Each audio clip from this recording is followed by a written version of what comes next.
And now your mama knows. Welcome to Anthony L. Lewis Entertainment, where everything is in real life, no characters, no filters, just Anthony L. Lewis. What to expect is me meeting people, going to different places, and checking out a bunch of different things, be it movies, restaurants, or anything else. Oh, and one of my favorite hobbies are video games, so I guess we'll be doing some of that too. Well, I'll see you all in the next video, and I hope you guys like, comment, and subscribe, and share this to some more people so they can get in on this Anthony L. Lewis Entertainment.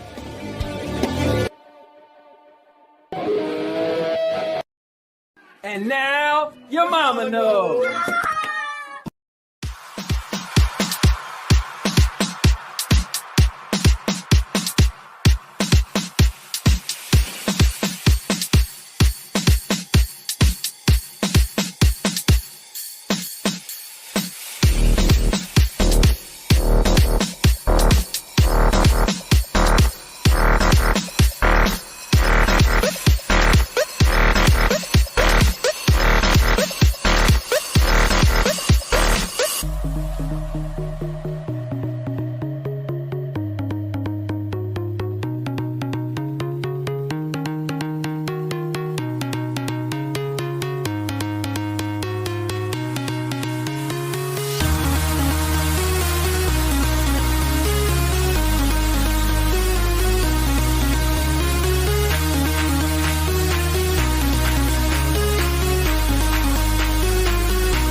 And now your mama knows. Welcome to Anthony L. Lewis Epic Entertainment, where everything is in real life, no characters, no filters, just Anthony L. Lewis. What to expect is me meeting people, going to different places, and checking out a bunch of different things, be it movies, restaurants, or anything else.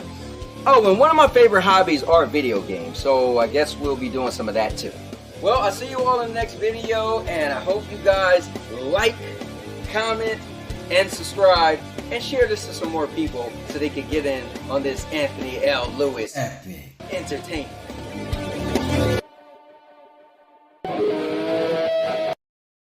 And now your mama knows.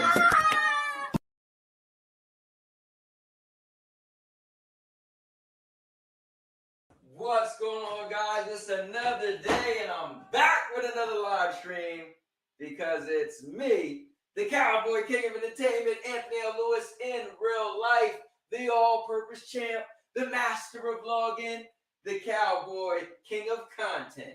Guys, I got a show for you today. It should be nothing less than epic because today we're going to go over one of my favorite things. And I wonder if I like video games more than I like wrestling, or do I like wrestling more than I like video games? I don't really know.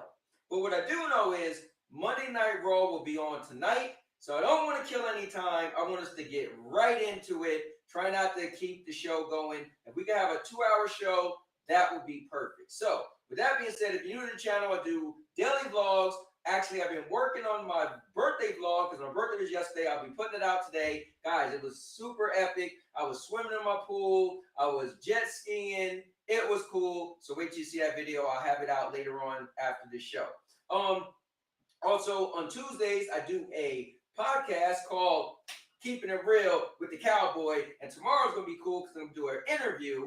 And so I'm going to interview somebody in the community. And he's getting some traction. And it's going to be cool. Later on Tuesday nights, I usually play Monster Hunter. So I'll be doing a stream of that. The community can play if you want.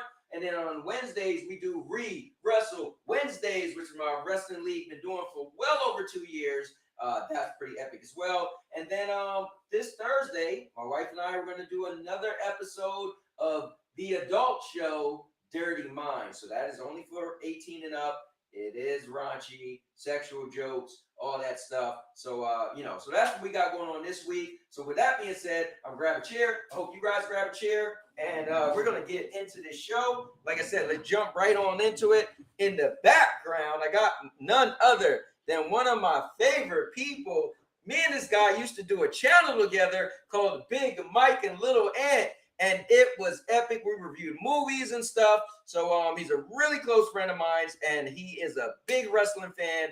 Super crazy knowledge when it comes to wrestling. So let's get him in. He is the founder, the owner, the creator of One Mike Media, Mr. Big Mike. Let's go.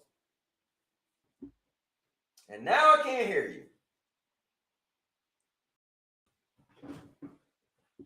This thing, you know what's funny? When somebody don't use it for a while, this thing is weird. Like, do this. If you look in the upper left-hand corner, it shows the little symbol like a camera or whatever. Just make sure you click on that and you give it permission. That's probably what it is. I know sometimes people just jump out and jump back in, and then it'll fix that permission. Let me check the chat while you're doing that. Mike is in the building. What's up, Mike? I call you Cowboy. My man, none other than Energy Crisis said, I'm in. Energy, I do not see you back there. You might have to jump in again. Chat on laptop not working, at least not yet. Let me see. Chat on laptop not working, at least not yet. And he said, not going to lie, I haven't been keeping up with this since the Royal Rumble, aside from seeing it turn the heel and the whole beef with Stratton and Flair. You know what's cool is the way wrestling go, the drama bring people out. So you haven't heard of it in all this time, but now you have because of some of that drama. All right, Mike, can we hear you now? Oh, you know what? Wait a minute. Is that me? Hold on. It might be me. Wait, I can hear this, right? Okay, I can hear that on my screen. So it's not me. All right. So energy. Let me know where you're at. You said you are. Are you in the back? Because I don't see you at all. So I don't have you on my screen. Can you try to refresh it again and see if it'll pull you in? Because we definitely got to get you in here. We want to get in this thing. Drop the link. All right. So I'm gonna drop the link so my man Energy could slide on in. Okay, here we go. To join the show. And Mike, maybe you might want to try it this way also. All right, here is the link to join. Just guys, give me a moment. I'm gonna go grab my glasses.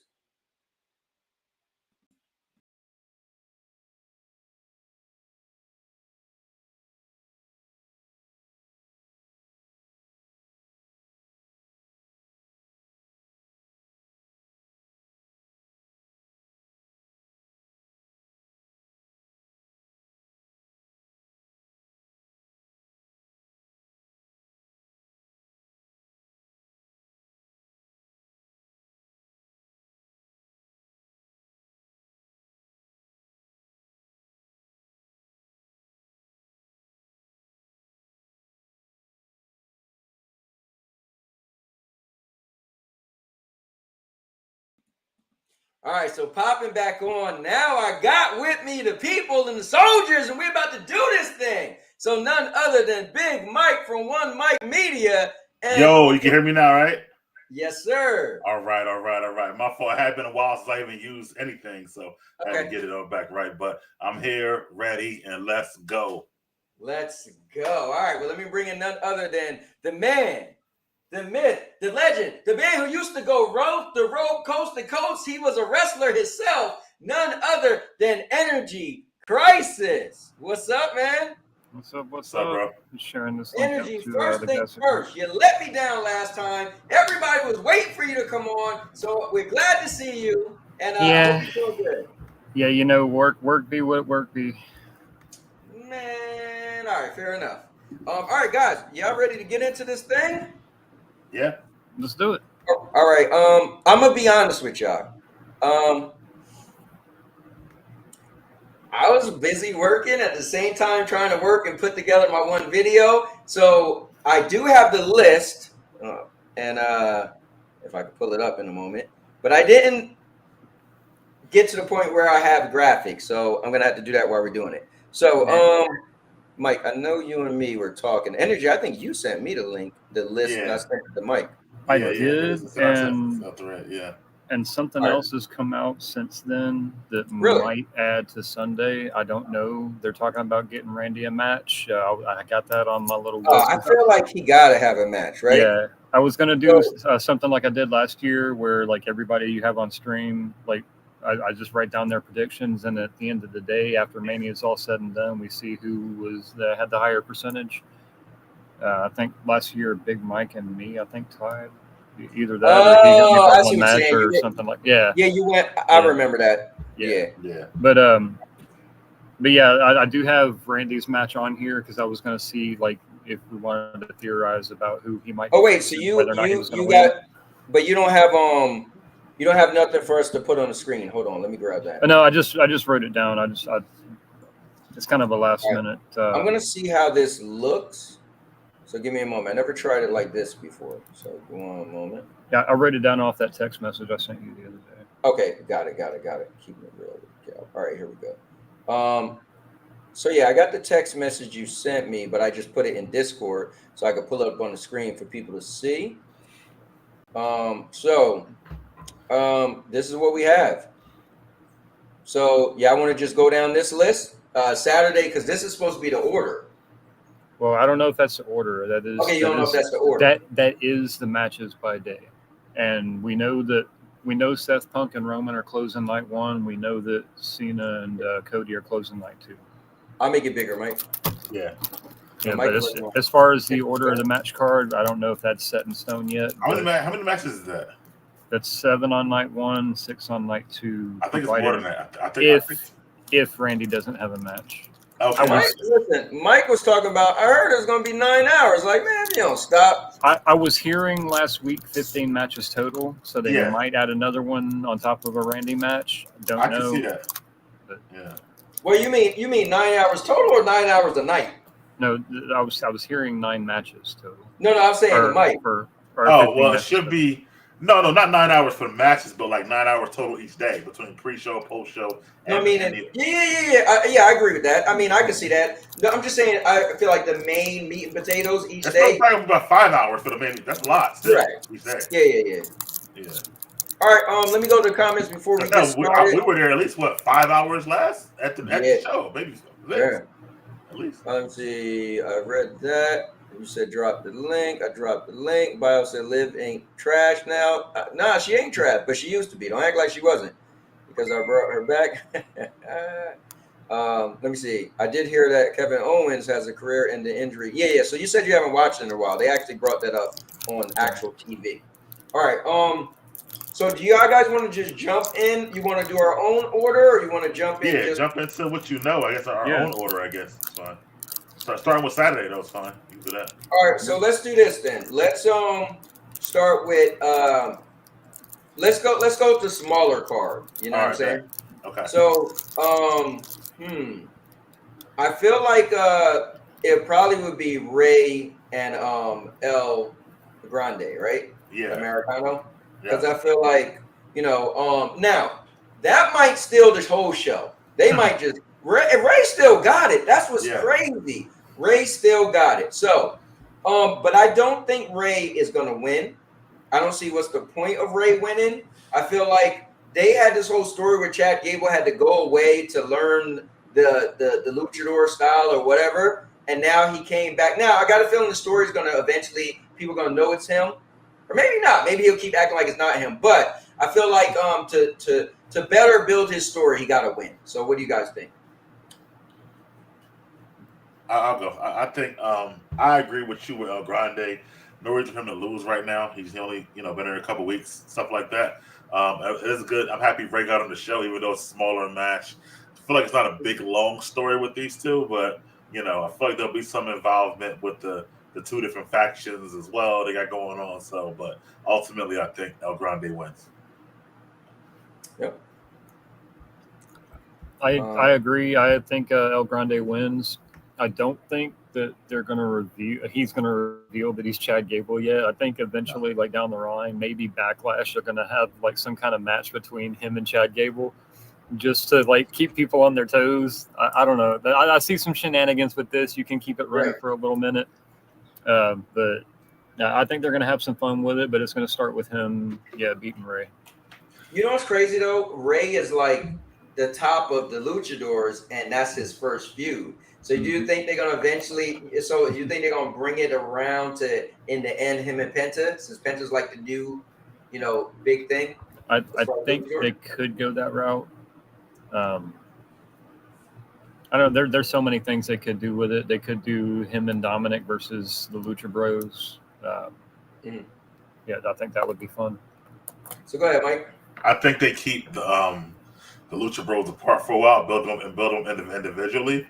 Yeah. I think they eventually got to come together, though. Yeah, eventually, just for a while. I think what he said is right. I think they might do because it's easy now, right? They can do like a deep fake split screen with like Chad Gable, together. Chad Gable and El Grande to make you like throwing off a little bit. That's super easy these days. So what do you mean, bro? He got arrested. It's clearly not him. Right. So, but I think they'll put it in the same literally like talking to each other, like he said. But or they very well could do they very well could start it. I'm sorry. Yeah, but I think that he might. I don't know. It depends how Penta fares in this match we're going to talk about in a few minutes. But I can see that ending up the ultimate goal, Grande versus Penta. Yeah. Either that, or they could very well start it with El Grande beating Ray, and then Dominic eventually being the one to beat him. I could see some mileage out of that story arc. Okay. I don't really have much else to say about that one. I don't know if you guys got anything else you want to go with. Keep it going. All right. So after that, Honestly, I feel like let's talk about the War Raiders and the New Day. My problem with the War Raiders is they don't like. I forget they have the belts. Like they don't like build them up. They don't hype them up. They don't really like. They show up when somebody want to go against a title, but there's no like build that consistently keep them going. And then the whole them being injured all the time angle was kind of weak a little bit. So I feel like it's not that high up on my list for Mania. But hey, man, I love to see titles defended at Mania. So that's cool. So War Raiders versus New Day. Now, on the flip side, what can it do for the New Day? I almost want the New Day because I just said all about that about the War Raiders, making it like they're not really doing much, blah, blah, blah. But if the New Day, as this whole new bad faction, got the tag team titles, that would do wonders, I think. And they could even help build back up the War Raiders by having them trying to chase the title. So I think the War Raiders should lose and the New Day should get the belt. So that's what I think is going to happen. So, first of all, this is the wrong set of tag team titles being defended. It should have been the SmackDown tag team titles, and it should have been Street Profits, maybe in like a 3 or 4 way dance with several tag teams for a Wrestle Mania show. They've been building it up for months, and they didn't do it on the show. This kind of thrown out of nowhere. It's not even really a feud, honestly. They had one match, and that's it. And so I don't like that. War Raiders, you're right. They're not really exciting. End of the day, I think the title should go on a New Day because they did have that heel angle, but that was actually like late November, early December, so long ago now, and they haven't even done much with that run. They came at Big E, but then Big E went back to what he does now, so it didn't really matter in the sense of things. So I think having them as a heel tag team that has like a good run doing heel bad things, and people like chasing them will be good for the New Day and that angle and the titles. And War Raiders, they got their shot, they won us, whatever, and that'll probably be the best booking for me. I'll give it to New Day. Yeah, what about you, Andrew? I agree with the sentiment that this is the wrong set of tag team belts. So the Raw tag team division hasn't been pushed nearly as much as the SmackDown tag division's on fire right now. They could have done a 5-6 way melee and had all of those teams working at Mania, and it could have been chaos and it would have been fun. Yeah. But the Raw tag belts haven't really been built up a lot, just like the women's tag belts. I'm just not getting anything out of this. I do think New Day is going to take this, but I don't see where they're going to go with it afterwards because most of the tag teams on Raw are heels. Unless they do something that... Well, you know, it's normally a draft after Mania. Yeah. But, I mean, they might do something with the New Day, which I'll touch on during our talk about the IC belt, but I don't know. On that first match, but just a fun little theory. How fun would it be to see El Grande Americano versus El Generico? I don't know. Something out there. Yeah, I think that'd be fun. I think my lack of knowledge for the indies is that's why it wouldn't excite me that much. I think it'd be fun. Sami Zayn was once El Generico, but I don't. I just heard that by people, so I don't know anything about it. You know, besides that's what I heard. So for me, I guess it wouldn't do much. You know if Chad and Sammy started feuding, I think a match between El Grande and El Generico could be a fun little blow off. Wait, but so who you think is going to win though? What's your prediction for the New Day? New Day. Yeah. Okay, got it. I think New Day takes that one. Okay. So, what was I gonna say? And then I can see, hold on real quick, and I can see the War Raiders getting one last shot back at Backlash. Yeah, I think they're not far from retiring. But then New Day wins it again, you know, at the Backlash too. That's what I feel like. I will say this: I do like the New Day. Got new music. They're really trying to separate themselves from New Day, so that is pretty cool. They're constantly being just looking mean all the time, trash talking, doing the most, dirty stuff, having them to have to be pulled off of people. And, they got Xavier Woods arguing with people in the crowd, the fans. I like all that stuff. I think they're going in a good direction. And let's be real, their new music sucks, but their Titantron graphics are really amazing. You know what's cool? I don't even think what's cool with them?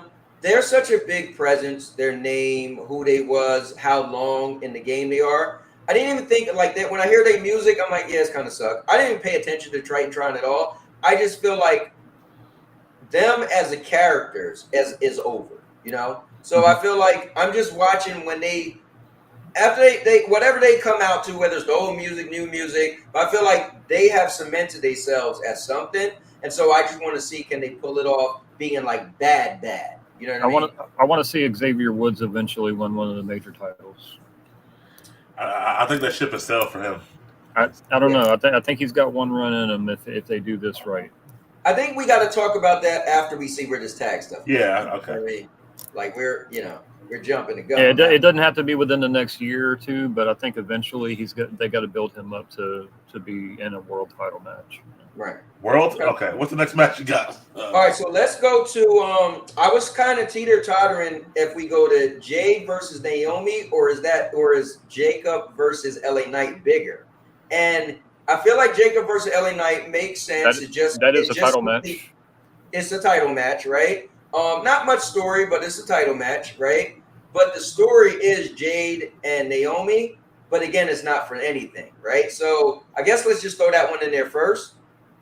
And we'll just keep this order. I'll go, Mike go, and then Energy go to make it smooth. So, man, Jade, this is I think what she needed. They pushed her as the Goldberg, the big chick. She came over and they helped her with the being a tag team. But some people didn't like it. I think she was okay. I think this is good. This makes her stand on her own. This makes her a little more threatening, intimidating. She got an attitude, chip on her shoulder. She got a chance to come in and do the friendly stuff. She doesn't have to be heel, but now she got that edge. And I think this is probably what they needed to happen. Now, do she win or not? I feel like she's been beating the hell out of Naomi all the time. Naomi did get a couple back on her. Man, Naomi is one of my favorite female wrestlers of all time. So it's been a good little back and forth. But I'll take that out of it because I don't want to look at this based off of who I like. I want to look at it as a wrestling fan and what I think will happen. And I'm still hard on this one, but if they want to keep a feud going, I say Naomi wins. But then I feel like Jade needs to win to be Jade. You know what I'm saying? So I'm going to say Jade is going to win this. I don't think Jade's going to smash her, or maybe she should. Maybe this should be her Goldberg opening. But I think Jade should beat her regardless how she do it. Make it dominating though. Have a good. I mean, Naomi's great. So have a great match. But in the end, Jade get the win. Jade looks strong, and Jade could kind of like do whatever, even if they make what's up, Lion? Even if they make Naomi and her continue a feud. But I think Jade should win this one. What about you, Mike? I think they should continue the feud and then put some more meat, have some more matches. The thing about this WrestleMania build has been so long, I feel like it's been hard to keep things piping hot. This is one of the things, because that thing with Jade and her happened way back at Chamber, which is now almost like 6-7 weeks ago, by the time Mania happens. So I think that's that's an issue. But I think this was some of Naomi's best work. I feel like she's been a good heel. I like her turn. I think Naomi should win, like I said, to keep it going. I think that maybe in a heel way, then they have another match at Backlash, blah, blah, blah, blah. I think ultimately, I think Jade should be a better heel because of her size and because of, her strength and blah, blah, blah, bigger than most of the girls in that regard. She'll be better as a heel. Her mic skills is slightly improving, but still not great. So I think that's why she'll be better as a heel as well. Yeah. And I also think that Naomi is a really good wrestler. I mean, she just, like, over the years, she's got so seasoned. She'll have bring the best out of Jade. But again, I think this match, Naomi should win and will win, in my opinion. Okay. So, Energy, you taking note of this stuff, right? Yeah. Yeah, this is the first one that we all kind of disagree on. Well, at least two of us disagree with Cowboy on. I do think Naomi wins. I think it's going to be an insanely competitive match. I think Jade's going to look really strong in this match. But I think to make it make sense, that this is Naomi's time to shine. The heel turn usually signifies a pretty significant push. I think it's the right time to push her. She needs to be going after a major title soon. I think she does get the win here, but it is going to leave some questions. I think there's going to be some kind of cheeky finish, um, shenanigans afoot. But yeah, I think Naomi squeaks out a win here.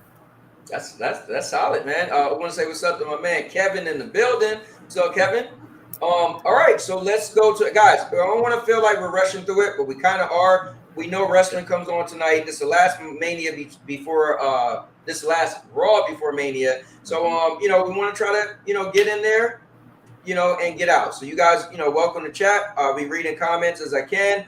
Let me see. Lion said this is the most interesting Naomi has been, but Jade will go over. She is too green. And Cherry Man Gaming is in the building. What's up, CMG? So let's go to LA Knight versus Jacob Fatu. So man, Obi Rose in the building. Hold up. Welcome to the Chosen Zone. What's up, Obi?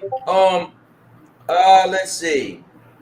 I think, man, LA Knight is So I was like, bro, he's getting boring. Now I'm like, he's coming back. Like I like him as a character. Period. Feel like he has his moments where he's on fire for me. I like him. Then he have his moments where I'm like, I don't know. But right now, I am digging him again. But I feel like people love Jacob so much. I feel like Jacob is so that when they have that moment where you feel like they could have made a star, but they dropped the ball by not giving him that title. I feel like this is Jacob's moment to really go to the next level, and it's right on cue, right? Now, LA Knight did lose the belt and just get it back, so technically he won't have it for a while, but I feel like maybe that's to make Jacob beat him to be able to beat a good star. And I don't think it's going to push LA Knight back that much. But I will say this side note. I did want it to see Jacob versus Solo, though. I thought they would have pulled off, they would have weaved it and made Jacob versus Solo. Now, it would have ended up making LA Knight versus Braun Strowman, which I don't think, unfortunately for Braun, he's kind of down there now. So that would have been kind of a sucky opponent for LA Knight at Mania. But anyways, to bring it back, I think Jacob is gonna become champion unless somehow he gets screwed over by Solo, and then it's gonna be a full up. Him and Solo have a feud, but I'm gonna go with Jacob for the win. And you said it at the end. That's my prediction. Mm-hmm. I think there's some Solo shenanigans. He's jealous, and he doesn't want to see Jacob win the title. He's been the way he came out last week saying, at the beginning saying your next U.S. champion, Jacob Fatu. That's a swerve right there. He really don't want that to happen. I think he cost Jacob the title. Maybe it's, unknowingly or knowingly, I'm not even sure, but either way, right. You're going to wind up with a Jacob and Solo feud, maybe for a couple PLEs going after that, him to get this dominance of okay, he's either by himself or he's, leader of the bloodline, probably just by himself at that point. So I see him losing, LA Knight going on to something else, and I see them having the Solo Jacob feud after that. Okay. Let me jump in the comments real quick before Energy, you take it away. Let's see. Alliance at LA Knight is boring. I'm doing good, Obi. Let me see. So what do you got to say, Energy? I say the subtle little cues kind of give things away. If you look at whenever the bloodline attacks people, the only person that ever sees it coming is LA Knight. He's always the one moving out of the way when Solo tries to jump him from behind, stuff like that. I think LA Knight is going to retain. I agree with Mike on this one. I think that they use this match to set up a feud between Jacob and Solo, because Solo knows if Jacob brings home the gold when he couldn't, then that puts his own that throws off the power dynamic. Solo, to keep control, he has to put Jacob in his place, so he's going to try to do that, and Jacob ain't having it. I think Backlash, we're going to get Solo versus Jacob. Yeah, and also I don't know, they got to get that going, because I don't know what they're doing with Solo. They gave him this big push last year, end of the year. Then he had a match with Roman at New Year's Day, and then he like been doing nothing. They have this habit of dragging things out, just like they did with Becky and Trish. They drug that feud out a little too long. I don't know what it is. Like that's one of the knocks I have on Triple H is they have he just has this tendency to take things just a little too stretch it out a little too much. Yeah, so now you got he just like Jacob and Solo thing back up to give Solo something to do because he was such a big part. It's crazy. Like he was just wrestling Cody Rhodes for the championship and Roman. Now he's like just throwing nothing in the back. Yeah, and the year before that he beat Cena at Mania. So imagine if it was Jacob, Mania. Imagine if it was Jacob versus Solo for the title. Mm-hmm. That you know what? That could happen too. I agree with that. If Jacob got the belt and Solo went against him for the belt. Now you see how dirty it was though, or when Solo was kind of missing, they made it like Tama Tonga was like right there with Jacob, and then all of a sudden he came back, and then it's like they not even slowly, kind of abruptly made. Now Tama Tonga was always standing with Solo. I'm like, I didn't like that. I felt like they needed a good reason for Tama Tonga to be like, okay, now I'm kind of more with Solo than him. I didn't like that shit. I think they're going to play that up during the Jacob and Solo match. Like, there's going to be some point where Tama Tonga is going to have to make a decision. And I think just because the fans are behind Jacob so much, he's going to side with Solo because they need to keep him a heel. I just feel like they almost made it like he made a decision. They show him like always with Solo and not with Jacob. You know? Yeah, but 2 weeks before that, Jacob Fatu was on the microphone talking about me and Tama Tonga run this place. You know. I feel like that was longer than 2 weeks ago. That's probably 2 months ago. It was when it was 2 weeks before that because he was in the ring with Priest talking about, I'm all gas, no brakes now. Don't get it twisted. Right. And then 2 weeks later, Solo comes back and then tells Tama to hold back, and Tama actually holds back. I want to say something else real quick because I feel like that. I know you're trying to rush, Andy, but I just want to say something real quick. With the Jacob thing, I feel like that, he's built up at first to be this like heel, but again, he grows so popular, he's almost becoming a face. Same thing with Tiffany and all these others. It's almost like the WWE have a heel problem. Everybody gets so popular, it's become a face automatically. LA Knight, same thing. Yeah. But Jacob, I think they want to keep Jacob a heel, but the fans aren't going to stop cheering. Right, that's what I'm saying. It's just a fucking ball of destruction. You know what I think it is? I think WWE has to. Here's the hard thing: fans are going to choose who they want, but I think what WWE have a hard time doing is they sway with the fans, right? They're like, well, let's give them what they want. So I feel like they write them in as a heel, not thinking that person's going to get popular, and then they say, okay, just start doing face stuff. I feel like they should just be like, keep being a heel. If they cheer for you, oh well, that's on them. But you still got to do bad stuff. Like, notice when somebody be a heel and the fans start cheering, they stop being like, I can't stand the audience. Your city sucks. They avoid that, right? And it's almost thinking like you're not really a heel if you're not telling the audience to be quiet or stuff like that. You know what I mean? Not always. I mean, the fans didn't start cheering Roman until he turned heel. Right, but now he left and came back, and they tried to make that man a babyface for like 8 years, and he finally left. And they came back, and the fans kept cheering. Well, that's my point. When they try to make him a heel, any of them, they can't make him heels for some reason. It's like weird. Like even in that, we'll talk about going back to Mania, the two championship matches, the girls and the guys. It's not championship. Right. Sorry, the two triple threat matches. It's literally 6 faces. There's no heels in both of these matches, and that's like the weirdest shit to me. Yeah. Well, you can talk about the match. I don't know. Seth's been doing some heel shit, but we'll get to that. So, let's see. Where do we go from here? Man. So we have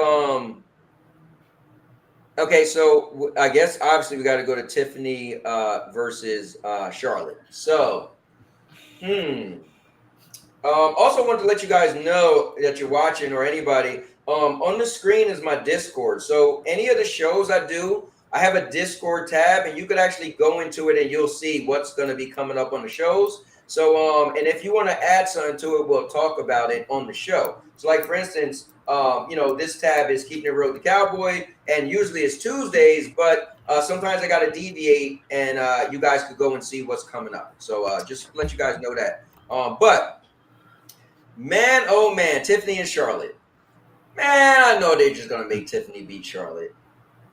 It doesn't make no sense. Nowhere is Tiffany on her level. No, I don't even think it's gonna help her that much because it's not gonna be believable. Even if she dog walked her, it's not believable. It's just this is one of those moments where wrestling is fake. And this is they want you to believe that Tiffany is gonna have some. I mean, you listen. I love her music. Like that's my song. She's athletic, handsprings, prettiest moonsault ever. Listen, she got something, but I have yet to watch her and felt like she's the complete package. She's getting good on the mic. She got her slick talk, but the problem is they're trying to make her a face. That's the problem. She is just a better package as a hero. Once again, what I talked about. Yeah, exactly. And me trying to watch her, I don't know. And also Charlotte, like Tiffany is here and Charlotte's like here. And it's just I wanna go gripe so much about this, but I'm gonna try not to drag it out. But Charlotte even picking Tiffany made absolute sense. Yeah, Charlotte picking Rhea had a story built. And she picked her. It's just like, I don't know, man. So yes, I've seen no way Tiffany lose to Charlotte. They want this to give Tiffany some type of push. Maybe it will give her. I just don't feel like she's gonna get. You know what the problem is? It's not like two people are like this, and you're like, ooh, and she beat her, and now like she get that push. I feel like she's already popular, and I think they think that. You know what it is? It reminds me of Liv. And I might be stabbing myself in the foot by saying this. It reminds me of when Liv just people liked her but didn't like her, and they let her beat Becky to get the belt. And that was like, oh, well, she beat a bigger person to get the belt this time, so it meant more. But her character was still a heel. So for me, she still went in a good angle and just became who she is today. Them trying to make Tiffany beat Charlotte and beat a good goody two-shoe just isn't working for me. But I think she's going to beat her. Definitely. So.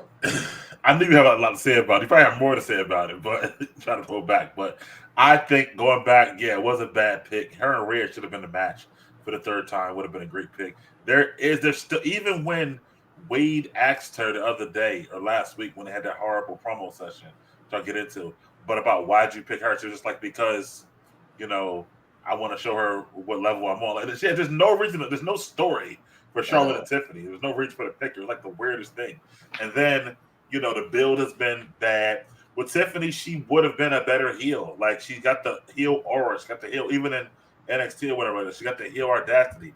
I think she did get popular. I think the weird thing is having her cash on the Nia story when she was like, you know, being disrespected by the biggest heel, Nia, and then having her cash in on Nia turned her face like automatically. So that kind of threw things off. And then she got the catchphrase, Tiffy time. Whenever you got a catchphrase, it's really hard to stay heel. It's hard to say that. So that's also a problem. And now Charlotte comes back. Catchphrases. So WWE has a Charlotte problem, okay? Because Charlotte definitely don't like being lower than any, you know, than the top. So it's hard for her, and the fans are like, what she's getting now is not heel. It's like go home heat. They don't want to see her in these matches.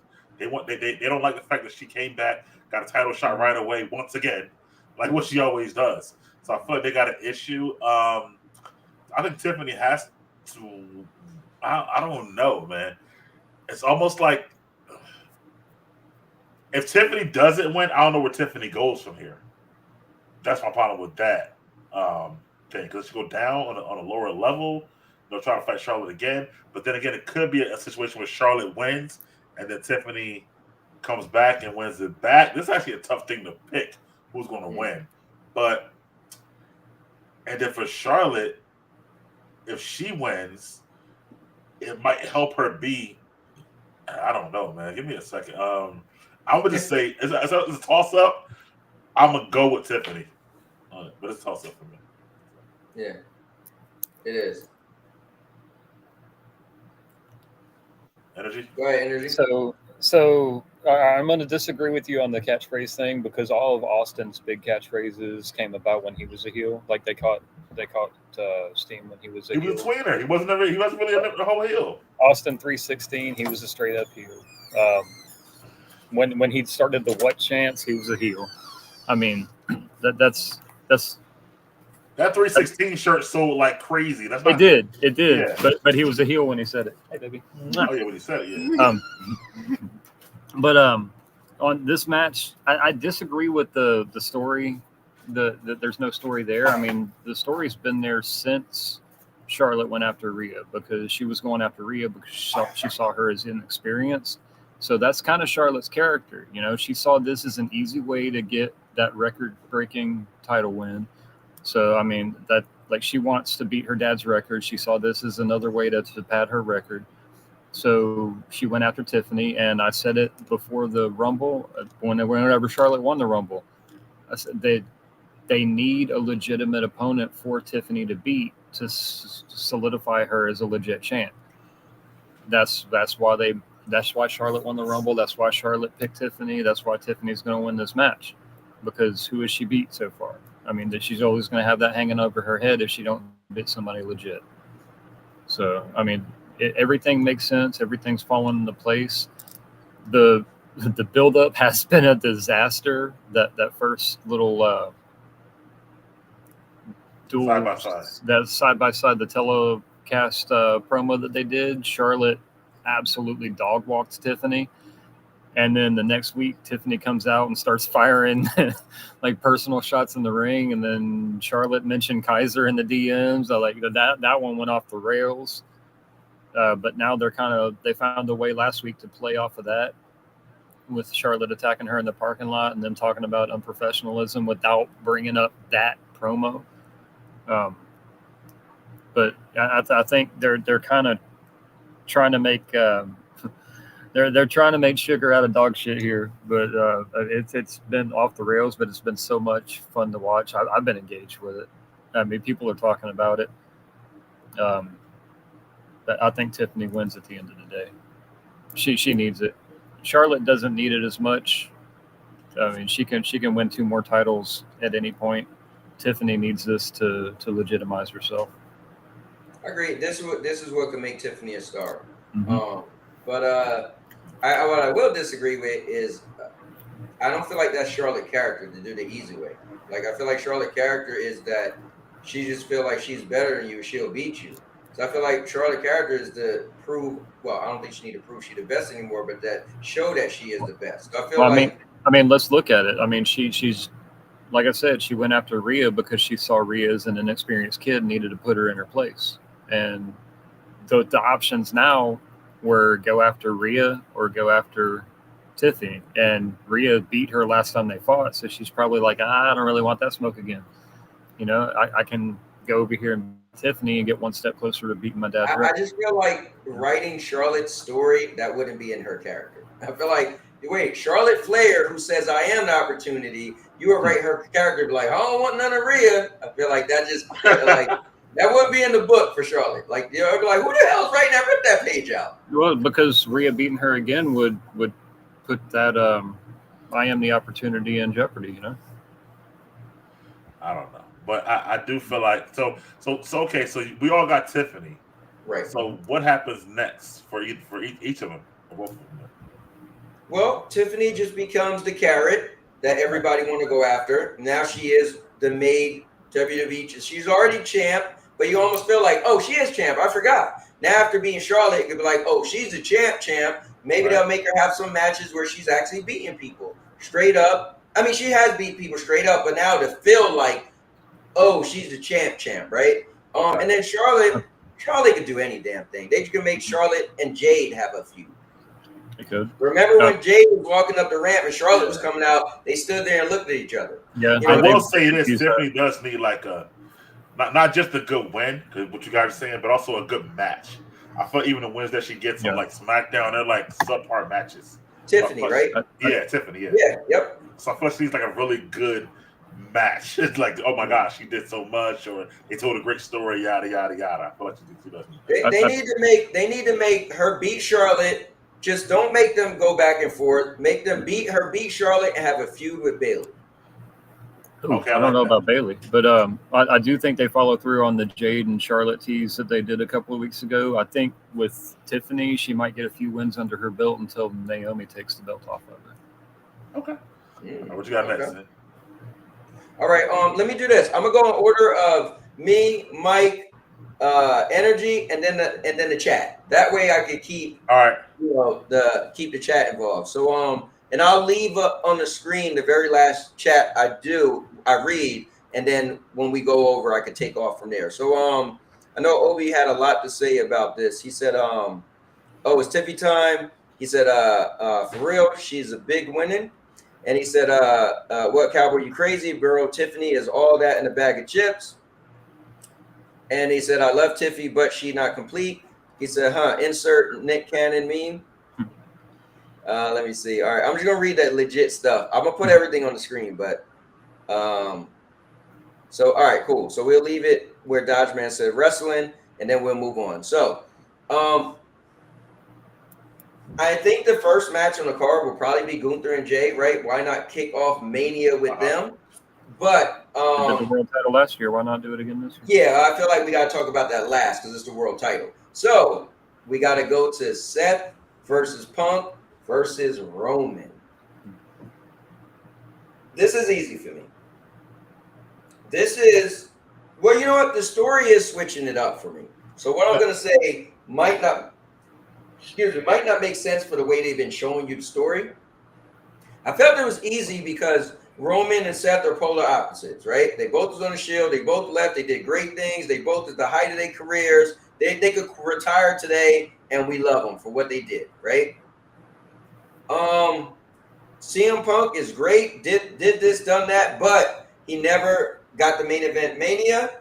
And here, I'll take this off so it's not covering Energy's face. He never got the main event Mania, and he never got to win the main event at Mania, right? So that'd be one other thing. Oh, a main event, but I didn't win. I think it'd just be easy if they simply make Punk win at the end of the day. Sorry, I thought my neighbor was coming to my house and seen him walking and he turned around. But yeah, I think Punk should get the win. Now, this whole thing with Paul Heyman, Seth said you owe me a favor. You know, Paul got to be in CM Punk's corner. It's all crazy. It added to it. I mean, I remember I was mad that Punk was going to be involved. I wanted it to just be Seth and Roman. But now, and I'm one of those people, if you could sell me, now they have sold me. And now I do like this whole Punk in it because of Paul Heyman. That's how powerful Paul Heyman is as an object or a tool, right? Or a builder. I think they're gonna have a great match. I think I hope CM Punk don't get injured, because I think they're all gonna go in. This is Mania, right? And you got three, if not three, of the biggest people in current wrestling, in modern wrestling. But I think Punk has to win. I don't see why Seth needs to win. I don't see why Roman needs to win. And the reason why I feel this way is after the feud with Drew and Punk, when he was like, I don't know if I'm returning, I felt that was so real. When I watch him wrestle, I sometimes cringe up like, I feel like he's about to get hurt. Or I sometimes feel like, bro, he got like 2 or 3 years at the tops retiring. So I feel like give him his flowers. He's definitely, never been a Punk fan besides when he was part of when he did the Straight Edge Society. But I feel like he's definitely a made man in wrestling. And so, dude, let him get this win. It just because. And again, I don't even see what it helps either one of them, any one of them even win. What does it do for Seth to win? What does it do for Roman? What does it do for Punk? Besides Punk get the win because he never main evented Mania. Why not let him ride it all the way? So that's literally the only thing I can say about this match. Well, on that last part you said, I agree with. I don't see what it actually does for either one of them. I just think that they threw a whole wrench into the whole thing, man. First of all, with Cena coming back, right? So that took away one main event. And then having Jay win Mania took away another. So they got to do something with Seth and Punk and Rollins, so why not put them together? That's how it kind of looked like to me. Because but either way, it should still want to be in a good match with a good story told. These are three good storytelling wrestlers, veterans, know what they're doing, been around a long time, so it should be that. I don't think Roman really cares left or right. At this point, Roman is so high, and he comes in for like 8 nights a year. Like, I'll talk one night, wrestle here and there, I'm out. They even say whenever he's there, he does whatever he does and leaves, wrestles and leaves. He don't even talk no, stay no more. So I feel like he'll go do that and do his thing. The swerve might be for Seth to win if they want to swerve us a bit. But it is the main event. So sometimes I want the fans to go home happy on night 1, 2. And I feel like if Cena's winning night 2, which we'll get to, I do feel like they want one night for the fans to be happy. So it might be Punk just because of that situation. And if it is, then Paul Heyman's going to have something to do for it. It might be the start of Heyman leaving Roman altogether. But that's another story, we talk about. However, I do feel like kind of what you said. It doesn't really, at the end of the day, it doesn't really, it really matter either way. Only thing I can see now, if Punk does win and Cena wins, you finally get another Cena Punk, which I would love to see. And and I have been a Punk fan, so I would disagree with you. Not disagree with you, but opposite opinions. I've always been a Punk fan. I'm a really, even especially back then, even more so. Now I like this whole voice for the voiceless thing that he's got going on. But that's me. But what you think, Energy? So I'm going Punk. That's it. I was running with this theory about a month and a half ago that they could basically, or whenever they mentioned the Paul Heyman aspect of it, I'm like, he's got ties to Punk, he's got ties to Roman. I started gears in my head were telling me that Paul and Seth are going to turn heel and team up during this match. And then I started hearing that the IWC had kind of picked up on that theory, and I'm thinking they might be pushing that just to swerve us, because I know Triple H doesn't like things to be like too telegraphed. He likes to keep people guessing. I would love to say that that's a swerve. I think that Seth is going to win, but I would really like to see something like off the wall happen during this match. Maybe Brock Lesnar coming back and getting Paul Heyman out of the situation, or if they don't want to bring Brock back because of all the outside the ring shenanigans, they could always reveal that Braun Breaker is that next Paul Heyman guy. I don't know. I have a feeling Seth is going to turn heel during this match, and he's going to take the win. I could see that too, because he's been doing a lot of heel stuff lately. I could see that too. He's over too, man. He got that song that everybody sings when he's there. That's what I think about him. But I could see him when on the heel turn now. I don't think Paul would align with Seth though, like at all. I just don't think Paul likes him. It doesn't even make sense. Like, what would Paul even say? Like, how would he explain him being with Seth? I don't even see. I mean, you can make it. You can make it work. Paul Heyman can make it work, but but just give me a rough draft. What is okay? Paul Okay. CM Punk claims to be my best friend. My tribal chief Roman Reigns convinced me I was his wise man, but they both treated me like an object. They didn't appreciate my advice. They didn't appreciate my friendship. They both treated me like a tool to the rope in the tug of war. And Seth offered me a way out, so to hell with both of them. Heyman works better as a heel anyway. Seth, I think he's been, ever since CM Punk came back, every time CM Punk's name comes up, he acts like a little crybaby. I think it makes sense to turn them both heel. I could see Seth turning heel. No, forget the turn part. I could see Seth, turning heel, winning. I just don't see Seth aligning with a Heyman. I don't think Heyman even likes, like literally, like outside of wrestling. I don't think he even likes. Like, I don't think he does either, but they could make it work, even if it's just a short-term little 6-week thing. Okay, all right. Even if it's just a way to get Paul Heyman off of TV for a little bit and have him working backstage, or to have him transition again into this might be a way to push Braun Breaker down the road if he comes in and pulls Heyman away from Seth Rollins. and him and Seth feud, because I think Braun and Seth could throw a banger of a feud. Okay. Yeah, we'll have to see it. I like to just think when I watch wrestling, and again, I don't write for wrestling, never have, never wrestled, so you got me on that one. But I like to think as a fan, some stuff that feel good, some stuff that makes sense. We all talk about WWE, so sometimes we have to throw the make sense out the window. But I just see if you're watching this story, it will be more better if Heyman aligned with Seth because he's terrified of Seth, but that doesn't even work, right? Because he got Roman or Punk to protect him. And then that'll be a better story angle than he just can't stand both of them because Seth came out and said everything you just said. Listen, Roman don't care about you. He didn't save you. Punk, like, really? That's what it took for you to turn on either one of them? And let's think about this too. I mean, I know I kind of glossed over it in the possibilities, but I mean, how wild would it be if Brock Lesnar's music hits, he comes in, he smashes Punk, he smashes Roman for mistreating Paul Heyman, and then Seth just takes advantage of that? Before I go to Fantasyland with you, let me just say this about this. Only thing I can see if the Seth heel would lead into what you talked about before, Cowboy, a Seth Roman singles match. I still think they need their singles match. I still think they see that, and then CM Punk go on anybody, but more likely a Cody Cena type of thing. And I could see that type of swerve, like you said, temporarily, but I just don't see it for some reason I don't see it. But I do think out of this, somehow we got to get to a Seth Roman singles match. So just make sure we're clear. I say Punk, you say Punk, and you say Seth, right? Energy?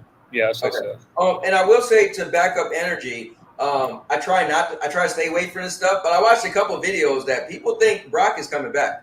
There's a bunch of videos where people said they think Brock had just signed a new contract with WWE. So, and Cody did just name drop him the other day. Right. They were saying that that would be crazy though, because he's another Paul Heyman guy. I mean, I'm not gonna lie. I will pop for that. I just can't shake the idea that a third Paul Heyman guy is going to come out there and interfere and cost Roman and CM Punk the win here.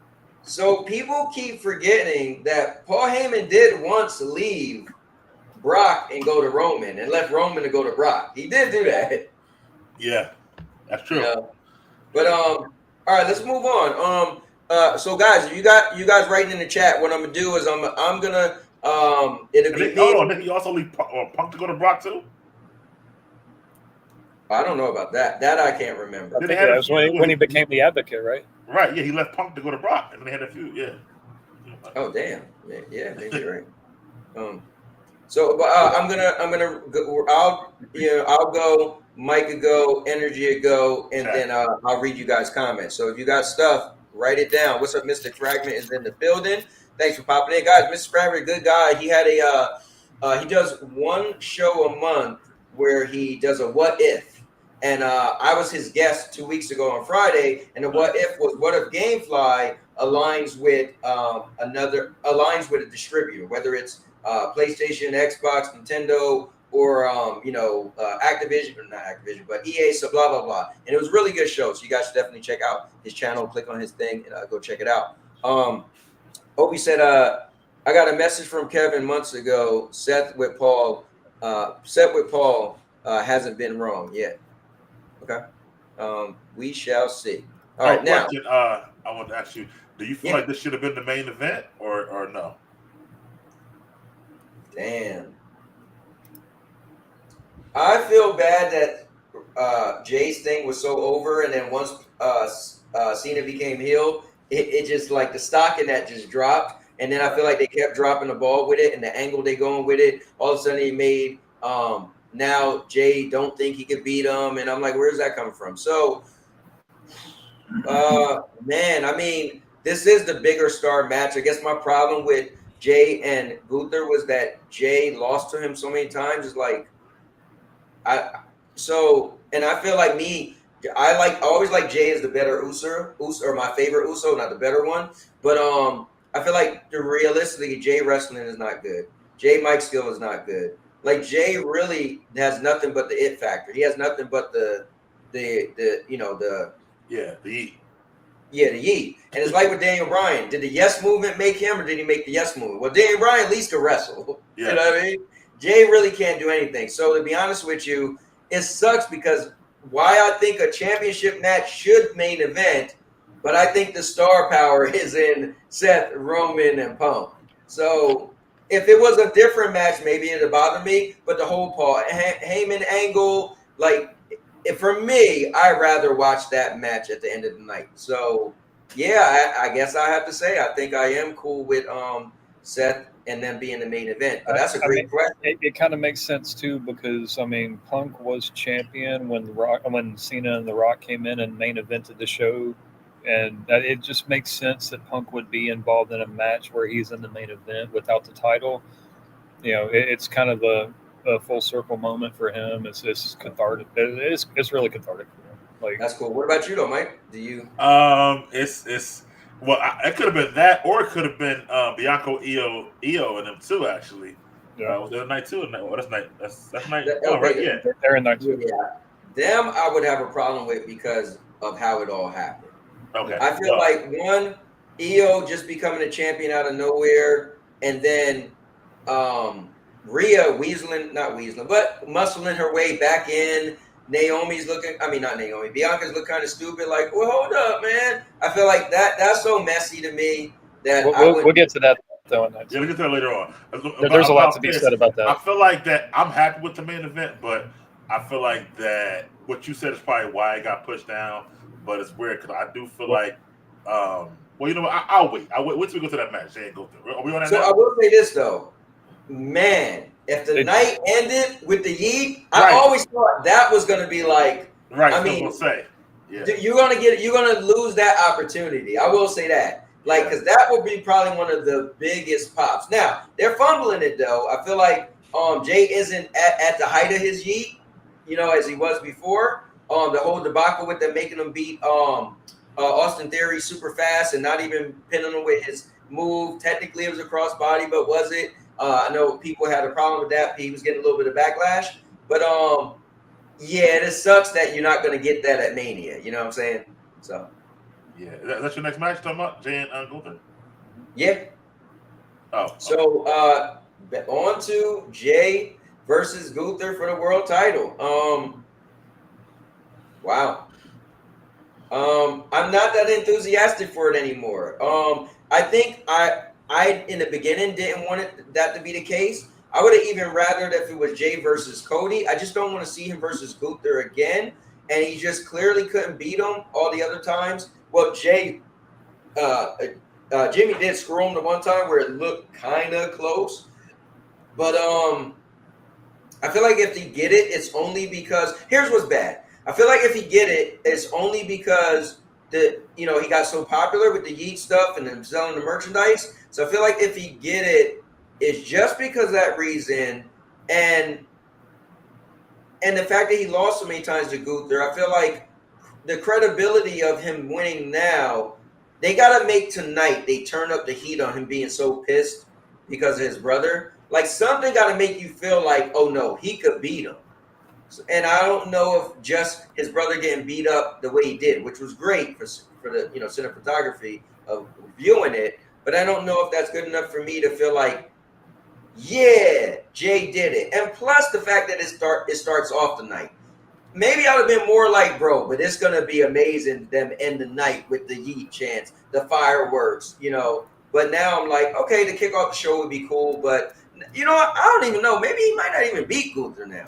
That would suck. I feel like if he did it, he'd probably leave and go to AEW or something. But I'm pretty sure Jay is gonna win. I think it's okay for Gunther to lose. He only lost like 3 matches. So sucks. I don't have much to say about this match. That I think I said enough. So I think Jay is gonna win though. Yeah. The issue with this match is that, first of all, it almost mirrors his match last year with Sami Zayn for Intercontinental title. Dominant champion, long time, underdog, blah, blah, blah, blah. So it's almost like a mirror of the match in a way. The issue with it and why it's been so lackluster and had to go down and come back up is because Jay won the Royal Rumble on February 1st. It's August 15th. You know what I mean? That's a long time to try to keep the build and keep you, tantalizing. That's 10 weeks. That's a long time. So I feel like that that's one of the issues. They tried to save it by bringing in Big Jim of the Right. week and have Gunther do what he did to him and stuff like that. So I thought that was good. Jay's last promo without the yeet was probably one of his best that he ever did. Still not excited for the match itself because he is not this great of a wrestler, like you said. So it's going to be a bunch of Gunther beating him up throughout the match, just like Sammy last year. And somehow at the end, Jay gets this, kicks out of a bunch of false finishes. Right. And then Jay gets to win, at the end with some type of spear, Uso splash or whatever. Not really believable to me, honestly. But I do feel like he'll get the win. The issue is if he does win, celebrate, get the eating going, blah, blah, blah, blah, blah. And that's somewhere, it's your first match or the middle, whatever it is. Whoever follows that, they got to be good because the crowd going to be so high after celebrating for Jay that it's going to be a lot of energy going to take from the crowd. So you got to try to keep the energy back. But anyway, my pick is Jay, but I'm not excited to see the match. Like, I literally don't even want to watch the match, honestly. Like, that's not much, but I'll watch it because it's Mania. But that's not like I can't wait to see Jay Gunther. Like, I can't really care less about. For Gunther, he can have a feud with anybody, anytime. I don't know where he goes from here, but I think Jay wins my pick. So. It's good. Energy. So y'all keep talking about Jay can't wrestle. I mean, let's look at facts here. John Cena has never really been that great of a wrestler, and he's one of the most over guys in history. Bubba Ray Dudley said just the other day on LFG that him and Devon are the most decorated tag team, but they weren't pretty like the Rock and Roll Express. They didn't work like Arn and Tully did. Like they knew their weaknesses, but they also knew where to build their strengths. For them, the strength was in the finish and in the tables gimmick. But with Cena, it's the 5 moves of doom and his mic skills. With Jay, sometimes it's just best to keep things simple, man. The kids are into the yeet. The kids buy the merchandise. I mean, at the end of the day, it is a business. It is all about marketing. If your top merchandise seller has the championship, he's carrying the company.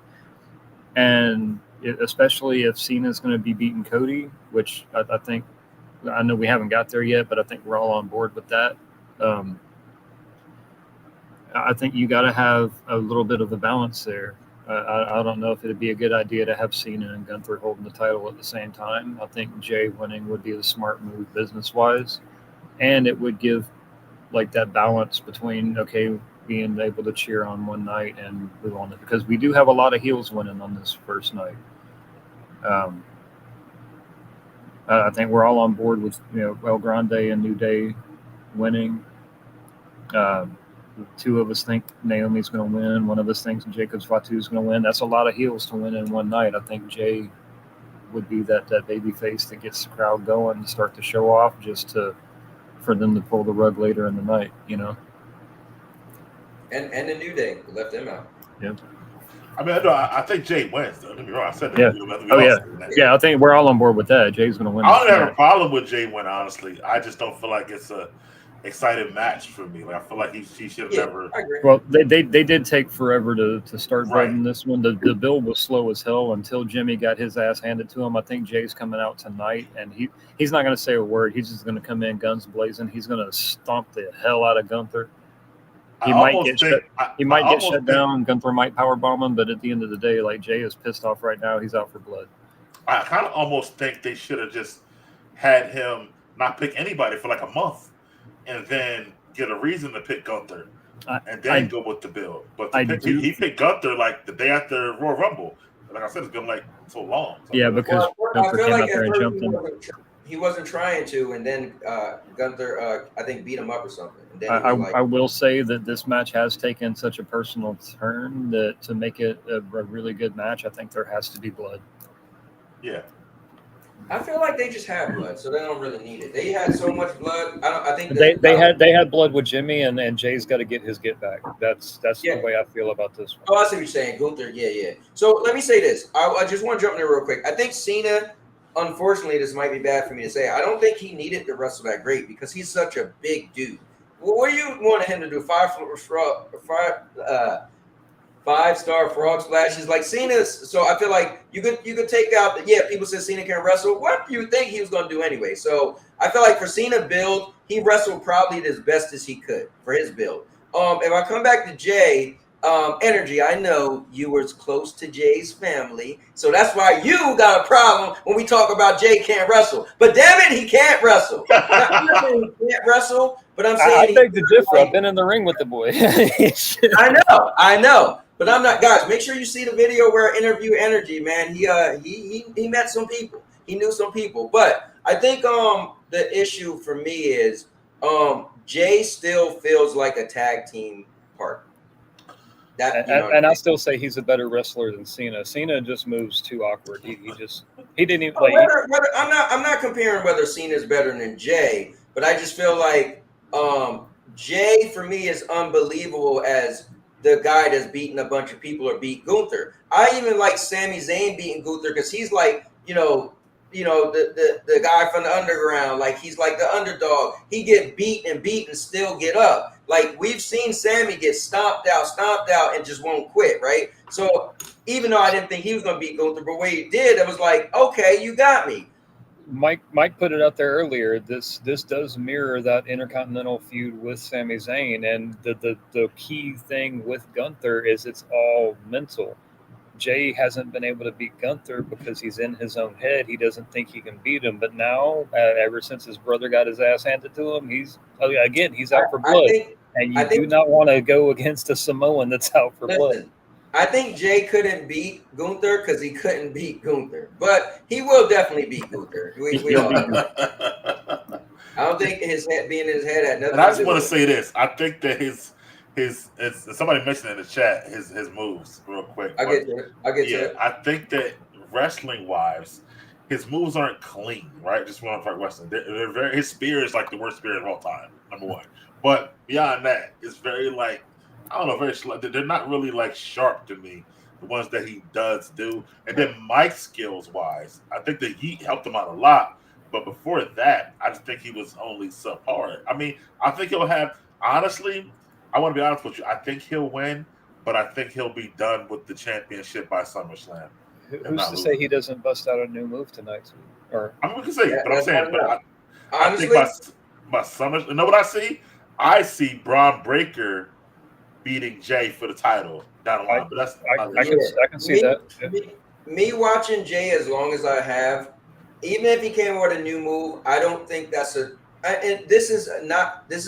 sounds bad, but I'm a wrestling fan. I've been watching them since they was in WWE.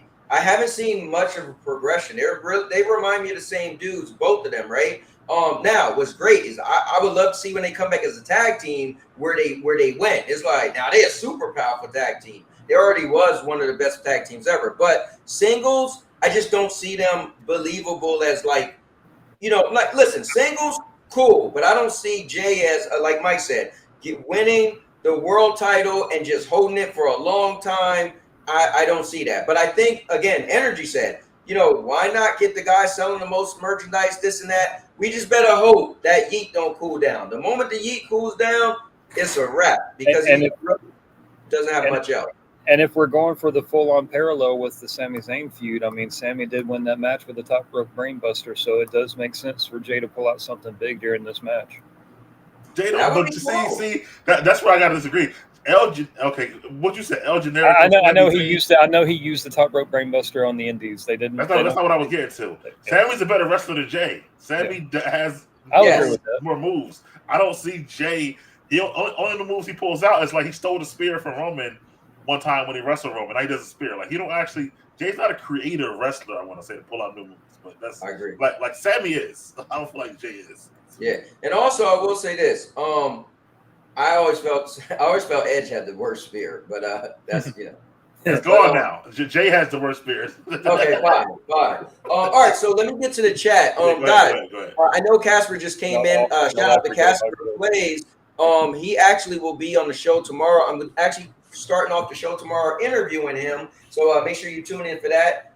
He's a new guy in the community. Been in the community for a little bit. He's cool with Jersey, aka Chill Gaming, and he has his own channel. And he's just a different character, just funny, cool. I was about to say he's the Jay Uso of after we was talking bad about Jay. I was about to say he's the Jay Uso of the community. But just a good guy. So it's gonna be cool to interview him tomorrow. So, but Casper, just so you know, what we're doing is I'm gonna answer. Mike's gonna give his prediction. Andrew give his prediction. Then I'll go to you guys in the chat. So Maker Chaos is in the building. Your plane didn't crash. It's good to see you, man. You're back. Let me see. So let me see. Obi says Jay is main event. He should be main event. Shaking my head. Dan Cowboy, how you been? I've been good, man. Casper, yo, what we on? And he said, I really hope Jay wins, but I really feel like Jay has been a bit underwhelming as a story point of view. Let me see. Bio said Gunther's reign of terror incoming. And then Casper said, I really wanted John Cena to defeat Gunther instead. I would take that also. And have Randy Orton defeat Cody at Mania. Okay. I hope they don't do my boy LA Knight dirty like that, but I really want Jacob win his first singles title in WWE. And he said, I mean, have you seen Brock hit the top ropes moves when he was younger? Yeah, I remember him doing a moonsault, trying to hit Kurt Angle and land on his head. And he never did it again. Every shooting star he did before that was beautiful. Yeah, sorry, shooting star. Super kick, laying the smackdown, super kick, spear, Uso splash. And he says, how you take Goldberg? I think Goldberg was Goldberg. Goldberg had a great point in wrestling by just being Goldberg. Being, he came on the lines of, Ultimate Warrior, Batista went that route. Just a big dude that, can't pretty much get put down. It takes so much to put him down, ride back, that type of character. So I've never been a Goldberg fan, but I always respected the Goldberg character. Let me see. Big Mike is right. Jay has one of the worst spears. Let me see. I hope once he becomes champ, he can drop the yeet gimmick. I think the yeet gimmick, he got to keep it. Bro, if he dropped the yeet gimmick, he's done. Sammy has indie experience. Jay has generational family in his blood. Yeet. And then let me see. Yeah, I made it back home safely. LOL. Good to hear that. All right, so let's go to night number 2. So we got Bailey and Lyra versus Liv and Raquel. We got Priest versus Drew. We got Finn versus Dom versus Penta versus Breaker. We got AJ Styles versus Logan Paul. We got Rhea versus Bianca versus Io. We got Cody versus Cena. I think the match we got to start with first that has no, I don't know. For me, you guys let me know. But I think it got to be AJ Styles and Logan Paul. I feel like it kind of came out of nowhere. They're trying to keep it going as something special, but it's just not doing anything for me. So I'll start first. You guys want to start with that one first? Is that okay? All right.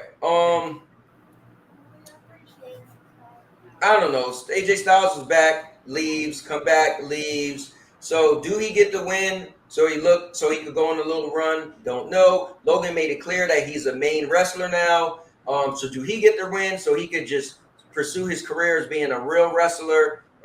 Full-time wrestler. I don't know. I feel like at the end of the day, AJ doesn't need it. Let Logan win. Make Logan look good by beating him, even if he got to cheat. But let Logan get that win. Talk trash on the mic. Let him get a little push. Give him a feud with somebody. But AJ doesn't need to win. I don't really have much else to say about this match. Mike, Mike, I think you're muted right now. I'm good now? Yes, sir. All right, I got nothing to say. Threw it together. It is filler, like Casper just said in the chat, which we'll get to. But it threw it together. Obviously, Logan's a high social media star, YouTube star. Not even got to show HBO Max with his family. So he's a big star. So they want to get him on WrestleMania, and he got skill. There'll probably be a good match. Don't get me wrong. Logan can wrestle. AJ can still do things. I think AJ is about a year or two from retirement anyway. I think that not less. I think that I don't think Logan really, he said he would be full-time, but he really hasn't been. He's been there like 3 times this whole year. I don't think he can be. I think he's got too much going on. So for that reason, I feel like that it'll be a great match with AJ getting the win, pretty much. Oh, wow. Okay. Energy, you writing this down, right? Yep. He is. All right. So I said Paul, Logan, and I got Mike AJ. said AJ. All right. I'm gonna be so pissed off if Logan Paul gets this win. I'm putting AJ as my win here. I think the reason they brought him back right before he hurt his knee is because he was going to go on one more, if not a title run, and at least a push for a contention. I think that starts with beating Logan. Logan, I mean, he does have a pretty sweet little new finisher, and he is irritatingly talented. But I mean, that just adds to his heel character because he's a detestable person. The fact that he's so good, that's what pisses people off. Yeah, I think AJ gets the win here, but Logan has a good showing. Let me ask you this: his finisher probably is my new favorite finisher. God damn, It's nice. It's a nice finish. When he just recently did it, didn't he change it a little bit from the first time he debuted it? I No. was trying to. That finisher is so crazy. I keep rewinding it to watch. Like, wait, but I thought he did something different than the first time. I thought the other time he picked the person up and twisted them and kept them. In my head, I can't even remember it. It's like I'm trying to remember what he did, but when he did it again, it's still the coolest hell. It's like a back. A belly to back suplex into like a flatliner or something. It's a pretty sick looking move. Yeah, it is. I was looking at it like, bro, how is he gonna hit somebody bigger with that? That's move? the problem with that finisher. Yeah. It's good, but it's good on like Rey Mysterio, maybe AJ Styles, like smaller people. But it'll be hard to get somebody bigger to flip over like that into that move. There's a lot of moves like that. Even Penta's finisher too as well. But I do feel like that. Going back to the match, I feel like that Logan has like at this point it's weird. He's a heel, but I think also like he got like this go home heat where they're like, I don't even want to see him on my screen, some people. So I feel like that's been since the day he popped up. I think Logan issue is, but I say he stick to it. Now, somebody else told him this or said this about him. I think it was Triple H. And I said this also last time we got together. I think Logan thing is he need to just be Logan. Like, he doesn't sound like a wrestler. His promos, he sound like this YouTube dude. But I feel like that is him. He need to just don't try to sound like a wrestler. Just still sound like that because that is him. But I think that's why people aren't connected with him because they – and consistency rules. He got to keep it up till you say, okay, I get it. That's him now. But right now, people are like, bro, just shut up. Like when he came out, I forgot who it was. It was a couple people in the ring, and I guess it was for the chamber, and he was hitting some points on his promo, and the fan just kept going, and you couldn't even hear him talk. And I was like, damn, because he was like pointing out each person in the chamber. I'm gonna beat you because of this, and you because of this, and people just. You couldn't hear him, but I was listening like, oh, that was pretty good. But people just just what he's saying don't sound like wrestling material. But he does spit facts, so. Right. And that's the thing. So let me go to the chat. Casper, you're crazy. What'd you say? Priest is underrated. Rhea is not overrated. Mm-hmm. Yeah, I think some of his takes are fucking crazy. But that's just me. Well, he has to kind of say it to, Yeah. Let me see. So, Bio said, well, I'm going to go watch baseball. Catch y'all on Wednesday from Liv Morgan's Revenge Tour. Hey, man, I love that you came back, Bio. I love that you won the title. But make no mistake, you're losing it this week. Just so you know. That's Bianca's title, The Comeback. Energy, you want to tell him something about Wednesday? I'll do all my speaking in the ring on Wednesday. Let's go. All right. Casper said, Priest by far worse than Jay, LOL. Ugh. I mean, I guess I have to agree with you just because Jay has the yeet pushes him over Priest. But I don't know. I like Priest's finisher better. I think Priest is more put together. Priest is I don't know. I have to go with Jay.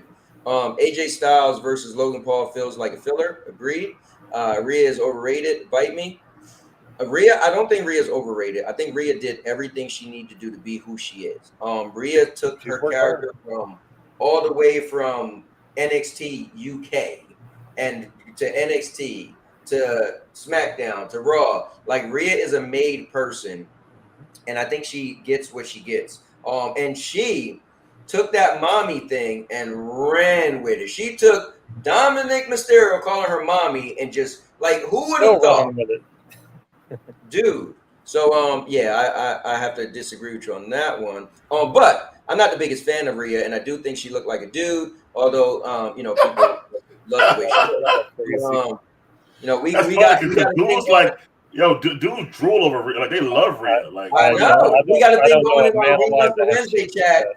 People showing picture. My boy Loco showed a sexy picture of her, and I was like, bro, that's probably AI. She do got some cheeks, but they're starting to not look good. I said the other day that with that mesh net that was on, I was like, man, is she getting butt injection or something? It's starting to look, I don't know. But anyway, that's neither here nor there. Let me see. IC title match might be the ending point for the Judgment Day. I don't think so. I think the Judgment Day got such a good thing with Liv being in it now, Dom. I don't see them ending. This ain't good enough for them to end. But I think they, something will end them. This just isn't it for me yet. They might end when they might end when Edge come back and try to, and he might come back and end the game. I don't know. But really want number 17 for John. I mean, we do too, but we'll get to that. My take on Rhea lands on we do not need to put her on every single title match every time. We'll get to that. Let me see. Not on point where she sucks. All right. I see what you're saying. All right. Now, he's jumping ahead. He done hit like 6 matches we need to. I know, right? Like, Casper, hold on, man. Just chill out. Just deal with this here. All right, so calm your tits. If we did AJ versus Logan Paul, street fight. Yeah, I think I'm with you on that one. You know what? I feel this way Drew feels, if this is real. That Drew just like, bro, why am I all this work I put in and I'm going against Drew, I'm going against Priest. And I will say this. I feel the recent great shift in WWE is because of Drew McIntyre. Drew with that whole starting, like he was bringing up everything that ever happened with somebody, everybody, he would bring it up. And they made sure anybody would just walk by and have a little beef with Drew so they could get a little bit of that fire. And then they took that fire and like Drew literally was the callback for all storylines. Like he was just bringing up everything that ever happened. And it was like, this is what WWE needs. WWE have a habit of acting like stuff never happened. And Drew was that callback to like, no.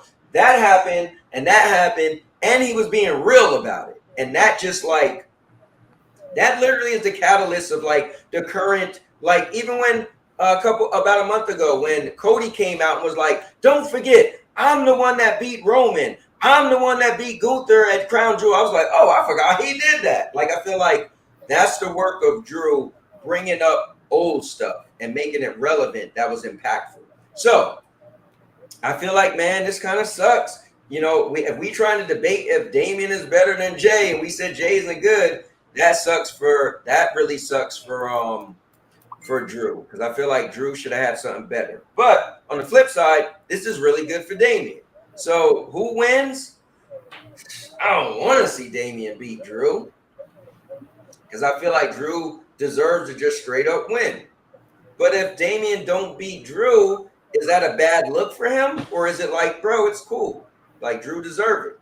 So I'm just going to go with Drew winning because he deserves the win, man. He deserves it. So, and I feel like in a one-on-one, he should beat Damian. But, and I feel like Damian hasn't done enough for me to feel the powers that be will reward him beating Drew at Mania. And I don't want to see them even have a feud. I feel like let it end. So, what about you, Mike? I feel like that. I agree with you. They needed. I guess I feel bad for Drew in that sense. Drew's been doing good work. And to your point about them just letting stuff go, they were doing this whole thing where Drew was taking out bloodline members one by one. Sammy, and he beat up Jay. He was trying to get to Roman eventually. That would have been a great match, a great build and stuff like that. Then they just kind of dropped it. They shipped Drew and Priest to SmackDown out of nowhere, and then they got Drew, in this match. Now they do have a story from the last year Mania. And Drew can make anything a story if you give him something to work with. Because he can't say, you did screw me, blah, blah, blah. It's not what he wanted. But it should still be a decent match, especially with the street fight aspect. They both are brawlers, big dudes, fighters, so that should make it good. I think Drew needs to win versus Priest, even though if Priest win, they can start sort of a feud, but I don't know who wants to see that feud, to be honest with you. So I think that Drew needs to win and then say, okay, I kind of got rid of the guy who cost me the title or whatever, or took my title and cashed in on me, and then move forward. So I'm going to go with Drew for that reason. Yeah. Energy. I agree with Drew. Drew he's been carrying the company for a good little minute now. And he's been doing it without a title. Should he have been in the title picture this year at Mania? Maybe, yeah. But I can see where he'd be a little bit flustered that he's not. At the same time, sometimes it's not about title wins. Sometimes it's about what's going to make your character stronger. And I think this feud with Priest, to me, is one of the most underrated guys on the roster. And again, they've made this story work for a whole year, kind of flying under the radar, where Priest has been there to capitalize on every time Drew drops the ball.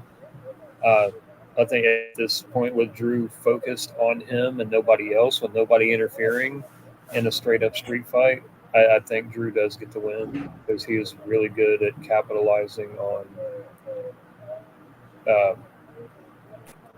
any kind of advantageous moment.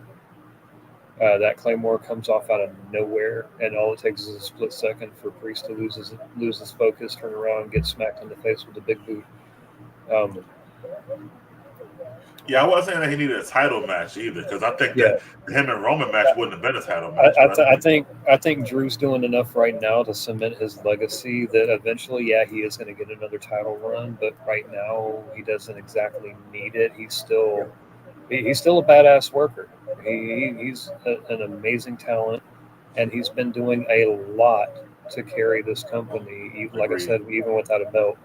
I think what he's doing, it kind of mirrors what Karrion Kross is doing on the mid card, because Karrion's got his hands in everything, and you could point him as the catalyst to like Shinsuke making his run and AJ doing his big heel turn, and there's so many things that people have done to elevate their careers that you could tie back to Karrion. I think Drew is on that same level.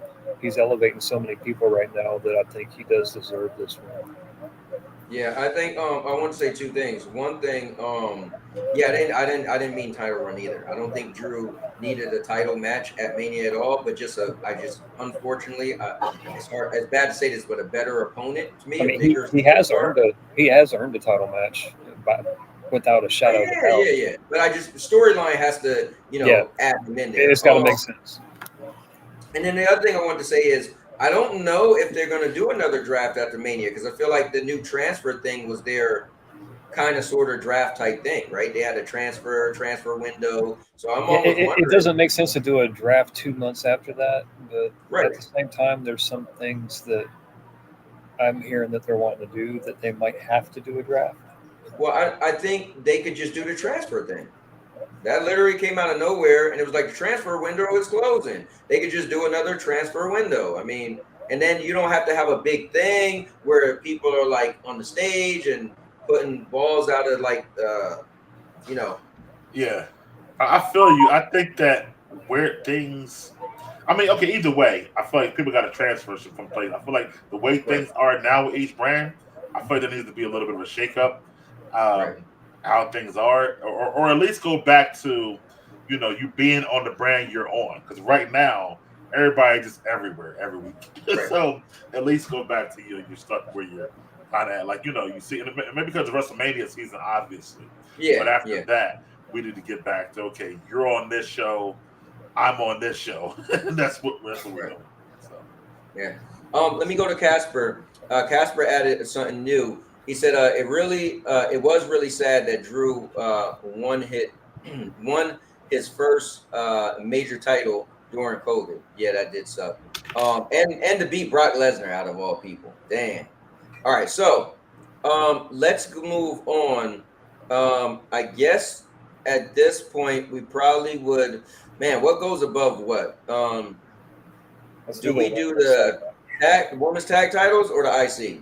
Women's tag, I would say. Okay, so women's tag: Bailey and Lyra versus Liv and yeah, actually, yeah, that makes sense because they're. I feel like they just out of nowhere. So Bailey and Lyra. Ooh, this is interesting. So Lyra whole thing was she wanted to beat Bailey.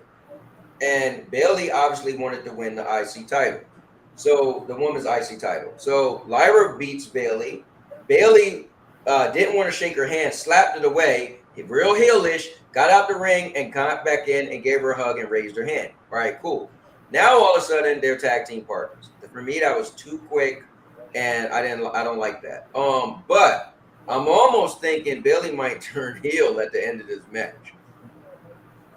They need something to push Lyra, like maybe let her get on the microphone, if anything, because she don't speak. Like I always forget she's the champ, and then she come out. Now she's working in the ring. I give her that because I thought she was gonna lose a couple times, and her matches. so I feel like she is good in the ring. I just feel like they never let her really get on the mic. You almost forget. They almost make it like she's the Asian chick that can't speak English. Like, bro, I know she could speak. She could say something. But anyway, back to the tag. I just don't think Raquel and them need to lose it, especially to a tag team that got put together that quick. And I feel like Liv should always have a title, but Liv is great with a title. She know how to push a title. She knows how to trash talk. She's helping that woman tag title be something. Even though I feel like they need to make it do something more with it too. But I'm gonna go with Liv and Raquel keeping the title. It's so weird, man. And I feel like another thrown in there. This WrestleMania build is crazy, bro. It's like the worst one they had in a few years. But another thrown together match. Have them wrestle on Monday and then become a tag team 4 days later is crazy to me, especially for the title. And then they won the match at that. And it's like they got all these makeshift tag teams out of nowhere, like They won a gauntlet match at number 1. Yeah, the B-Fab and the other, like it's just these makeshift whatever. And this was one of them. It should have been really. I want to see the Secret Harvest. I like them. I want to see them win the belts eventually. But anyway, for this match, I could see Bailey somehow them losing and Bailey getting upset. It may be a Bailey heel turn. I agree with you. Lyra needs something. She got no pop. She needs something. And even though they had that great match, I think Bailey helped out a lot with that. But there was a lot of time during that gauntlet match where the crowd was silent. And I think that, it's a couple of those teams that they were facing until they got to the Secret Harvest, really honestly. And I feel like that part of that is Lyra doesn't have whatever. So I feel like either they got to make her or break her. I don't know if they're trying to build her up to be like a main title player, but I just don't see it for Lyra. You know what her problem is? She's the one face that you consider over because she got a title and it has zero interaction with the crowd. The only thing you get is woo, right? Woo. Other than that, she don't use it. She need to jump on the top of the rope, have one of the people down at one point, jump on the rope, get the crowd. Like she don't interact with the crowd at all. She's actually not a bad. I think she's a pretty good wrestler. I just don't see her as the main title holder. I mean, WWE got a lot of women around. You got to really stand out because it's a lot of women, and Asuka's still coming back, and they're not even using Alexa Bliss. Like it's a lot of women, right? So you got to stand out. But for this match, I'm gonna go with Liv. I like Liv. I like Liv. I like I want to see them win. I like them as a tag team. They're always pretty good. So I'm gonna go with Liv and Raquel. I'm going to agree with that. Lyra is a great wrestler, but the fans just aren't behind her. I do see her and Bailey feuding a little bit more. I almost want to say they win this match and maybe drop the belts to either Lash and Jakara or the Secret Harvest. That would be a good transition, but more likely I see Liv and Raquel dropping the belts to Alexa Bliss and Nikki Cross. Oh, wow. Okay. I think Liv and Raquel will win this one. That'd be good. All right. So let's see. I guess we're just gonna go into that to the IC title. So we got Finn versus Dom versus Penta versus Breaker. Man, now the fact that Finn and Dom has been beefing, silently beefing for a while, is cool that they're in a match that they will be against each other, but they can work together. Because I feel like I need a feud. I need not a feud, but I need a singles match with them. But this might just be good enough. Meaning it's gonna go along with the whole they're cool, but Finn walk out the room and Liv try to get Dom to kind of be mad to him. I think this probably is the perfect match for them before they have a one-on-one, if it goes that route. Because they're gonna have a moment where they gotta go one-on-one. They're gonna have a moment where one of them gonna try to screw the other. And it doesn't matter which one it is, right? Penta's just, he's growing on me more and more. Energy, I didn't get to tell you this because I was real critical of him at first. But my wife and I were both critical of him. But his brother, dude, now his brother for me came out and was doing some cool stuff. Now I was like, okay, that was cool. But his brother don't have the star powers Penta. Penta just when he walk out slow, he's just like got the it factor, bro. He's just like the whole breeze, hit the crowd. Then like for me, he got the it factor. He doesn't show me so much in the ring, but he's great. I mean, he's good. I just felt like he was built up so big for me that I don't know what I expected. But anyway, I didn't realize his brother was tag team. So you guys say they're the Lucha Bros? Yeah. Is that Penta and his brother? Yeah. Okay. So that would be cool down the road. But anyway, I don't think Braun should lose this IC title just yet. I feel like if Braun's been holding it, he's been dominantly beating anybody who's standing in his way. And if he could keep this in a fatal four-way, because out of everybody, I probably would want Finn to win it if anybody did win it, and then maybe have Finn versus Dom for it.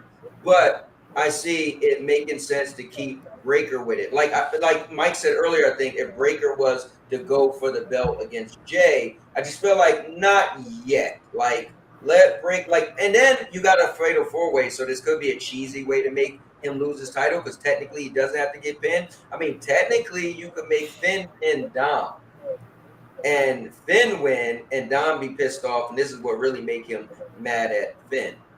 But I'm gonna stick to I think Braun retains the title. So okay, that's a long way to come around for it. Okay, I know. Let's see. I think Penta is good, but not as much they build him up to be, in my opinion. He's not a bad wrestler. Just not what I was built up to see. Yep. He's got him and his brother, they have a very, very strong accent. And sometimes the English is not that great. I think this what separates like the Rey Mysterio, Eddie Guerrero's to become actual stars because they can speak regular English. I think it's hard when you don't to become as huge in America. But as far as Penta's concerned, it's a fatal four-way matchup. So I'm trying to think about what happens after the fact. How does it break off? I don't think we've seen. Have we seen that yet? I think we did see that. Yeah, I'm not. It's crazy. I do see Judgment Day. Somebody's getting out of Judgment Day after this match, and I feel like it might be Finn. But if Finn does get out, he may have to win. I think Finn deserves a push too. People who deserve a push at this point. And Braun might not need the IC title anymore to show because he won it twice now. He's had it for months and months and months. I don't know how much longer he needs it.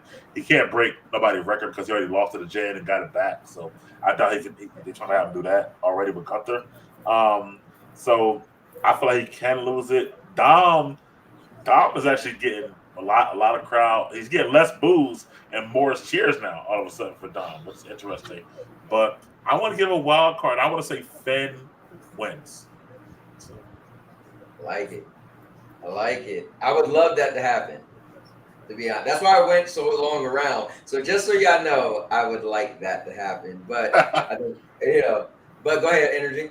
So this match to me has the most intrigue as any match on the entire WrestleMania card because there's so many possibilities. like my head was racing with a couple of the guys from work the other day, because there's mainly based around the Judgment Day. I think Penta is going to be a huge star. He's got that it factor, like you say, but I don't think now's the right time for him to get the belt. I think Braun Breaker is right there at the point where he needs to go ahead and start kind of easing his way into the main event scene. And this would be the perfect chance to get the belt off of him. The most of the intrigue centers around the Judgment Day, because JD McDonough is coming back soon. Is he coming back as a babyface? Because he earned some respect with the fact that he broke ribs, punctured a lung, and he finished the damn match, a 20-minute match, taking freaking body splashes from Ivar and shit. I mean, that was a hell of an impressive feat. I mean, the dude, he earned respect backstage. He earned respect from the fans. I have a feeling JD is coming back as a babyface. But where does that leave the rest of the Judgment Day? Does Finn, him and JD, they got that Irish bond. But at the same time, like you say, Dom is kind of growing on people. I think Finn gets kicked out of the Judgment Day. They possibly turn the entire Judgment Day baby faces. This is where I have a problem with it. Like, so Dominic earlier in the year, he turned heel when he was already heel by costing Rhea the belt. It would be kind of crazy if maybe they kicked Dominic out and kept him heel and made the Judgment Day baby faces, because you don't see that very often. Most of the time when a faction... Wait. You mean Finn? No, I see. Most of the time when a faction kicks one member out, that one member turns babyface and the faction is a heel. What if they flip that trope on its head? What if they turn the faction babyface, kicked Dominic out, and had him that, because again, he turned heel when he was already heel. Why not have a babyface faction like dump him as a heel? I think it would be an interesting dynamic, but again, these are all possibilities. I think at the end of the day, what they're probably going to do is have Dominic go over Finn. I think Dominic's going to pin Finn and become the champion, and that's going to piss Finn off, and then that's going to end up splitting the Judgment Day up. Dude, that would be... I can see that one too. Yeah, that would be good. That actually might be better than a Finn one. Yeah, like I said, there's so many possible routes that they could go with this match. It's really hard to call, but I think the most likely one in my head is Dominic winning over Finn, or Finn doing something to where he has the win. But what? I'm switching to Dom. He's right. I'm going with Dominic. Like if Finn hits the coup de grace and then takes a spear from Braun Breaker and they both fall out of the ring, and then Dominic comes over and grabs the pin real quick. So something's going to happen. Dominic's going to capitalize on something Finn did. I love what you're saying, but I want it all. I need Dom to pin Finn, because if Dom pin Finn, if they have tonight, remember, here's the cool thing. We still got tonight. If he pinned him with a little schoolboy roll up, that would be even a bigger. Well, here's the thing. I was a little upset that we couldn't do the show on Tuesday, because we would have seen what Raw has to offer, because we still got tonight. But I didn't want to do that for my Tuesday show. But here's the thing. I love what you're saying, but I would love it all. So if Dom could pin Finn, and then Finn is pissed, Finn leaves, and now Finn want the belt back, but from John, that's even better than I think if Finn won the belt. But I'm still sticking to Braun Breaker. All right. And another aspect of this match too is they've been talking for a while, kind of behind the scenes, about the Wyatt Six coming after the Judgment Day, specifically after Dominic, because he's screwed over his dad, he's screwed over Rhea, he's about to screw over Finn. Like he's that little backstabber that they go after. If there's anybody that they should be targeting, it's Dominic Mysterio. So it would make sense. It would make sense for them to feud with the Judgment Day again.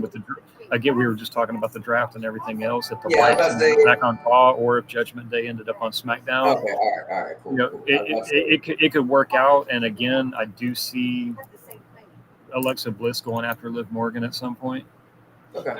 So I think there's got to be something there, if not in the near future. Right. There's something there eventually.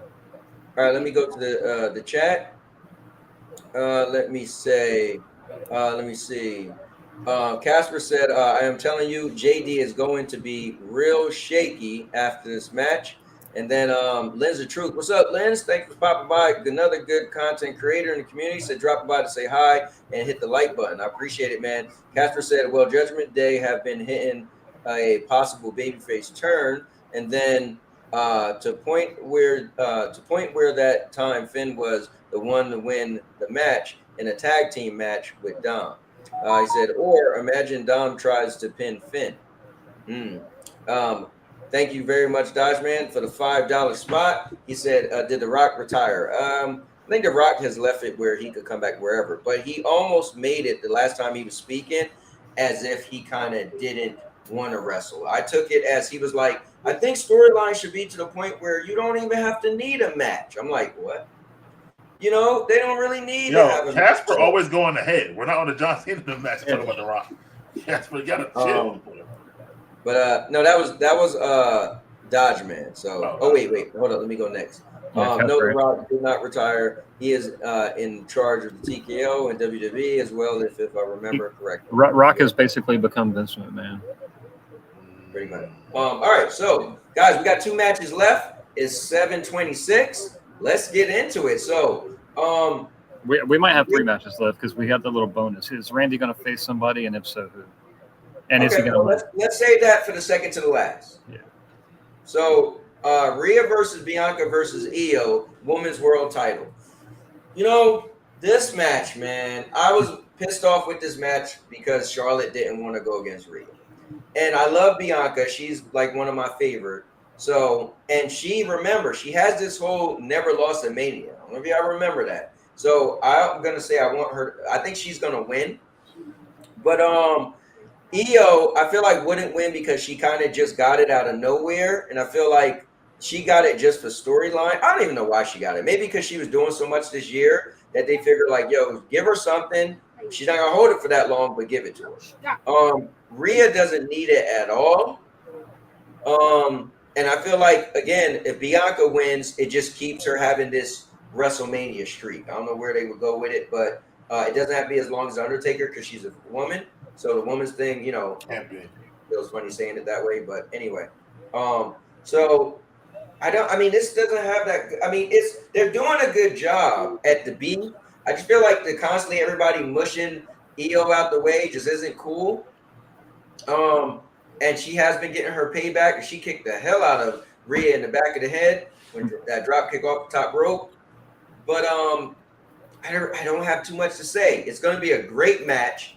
Man, to have Bianca versus Rhea is, I mean, that alone, which I rather that have been a one-on-one. So I'm kind of annoyed that, you know, Io did win it and stole that one-on-one. But I feel like this whole triple threat thing, that's a thing now, you know? So this year. So have a strong men's triple threat, strong women's triple threat. But with the women, you know, you throw the title in there. So Bianca, to me, wins it just because she could keep going on the streak.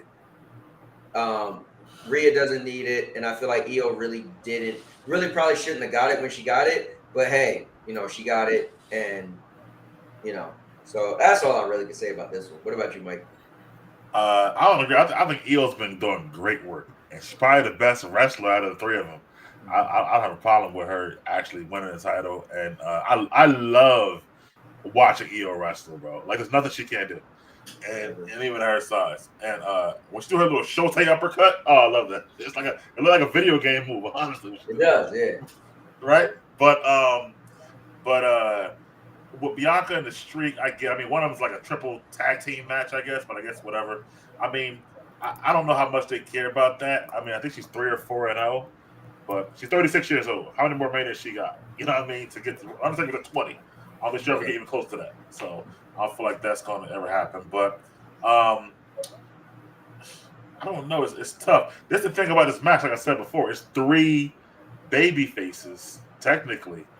But Rhea's the most over, even in their promos. Bianca, for as much people how popular she is, they're going with Rhea.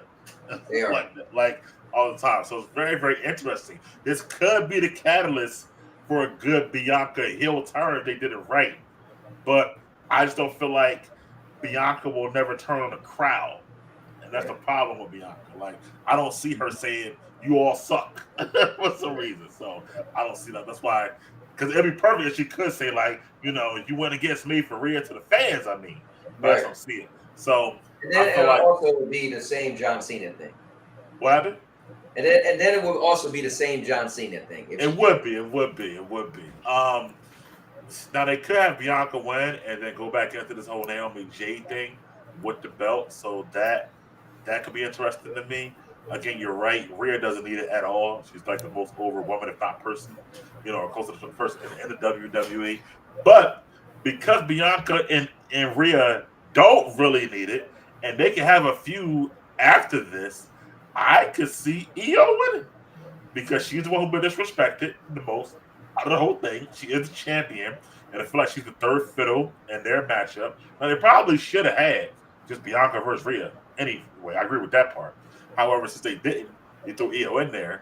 And they didn't do Io versus Bianca. They could do that to Io versus Bianca, but they didn't do it either, right? So I feel like now maybe Io wins, and then let Bianca and Rhea have another feud at Backlash for the number one contender to get back to Io. That's what I see happening. I'll go with Io. I like it. Yeah, energy. See, I've had a problem with this one from the first match.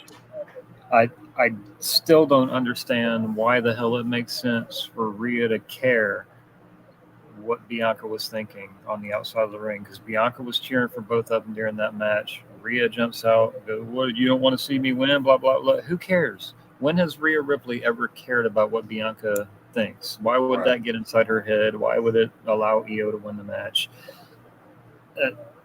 Everything about this feud, this whole build-up, has been completely confusing to me.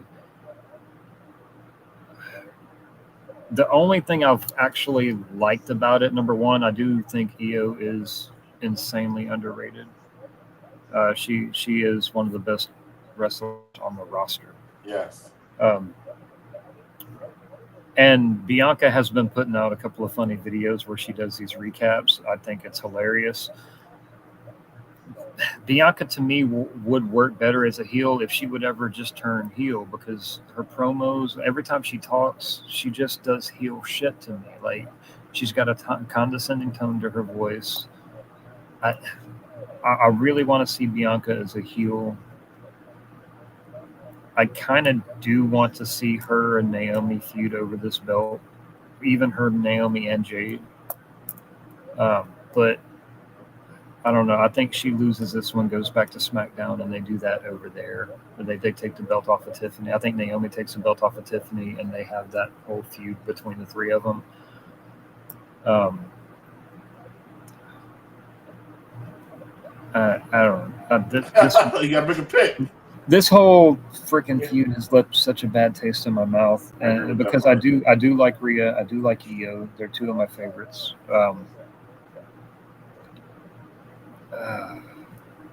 But I don't want Rhea to get to that point where she's like Charlotte Flair, where people see her as somebody that's got to be just implanted into every. Yeah, I think I'd like to see Io keep it. So you going with Io? Yeah, I'm gonna go with Io. She's been disrespected enough. It's time for her to get her flowers. And she's already the champ. people gonna stop sleeping on my girl Io.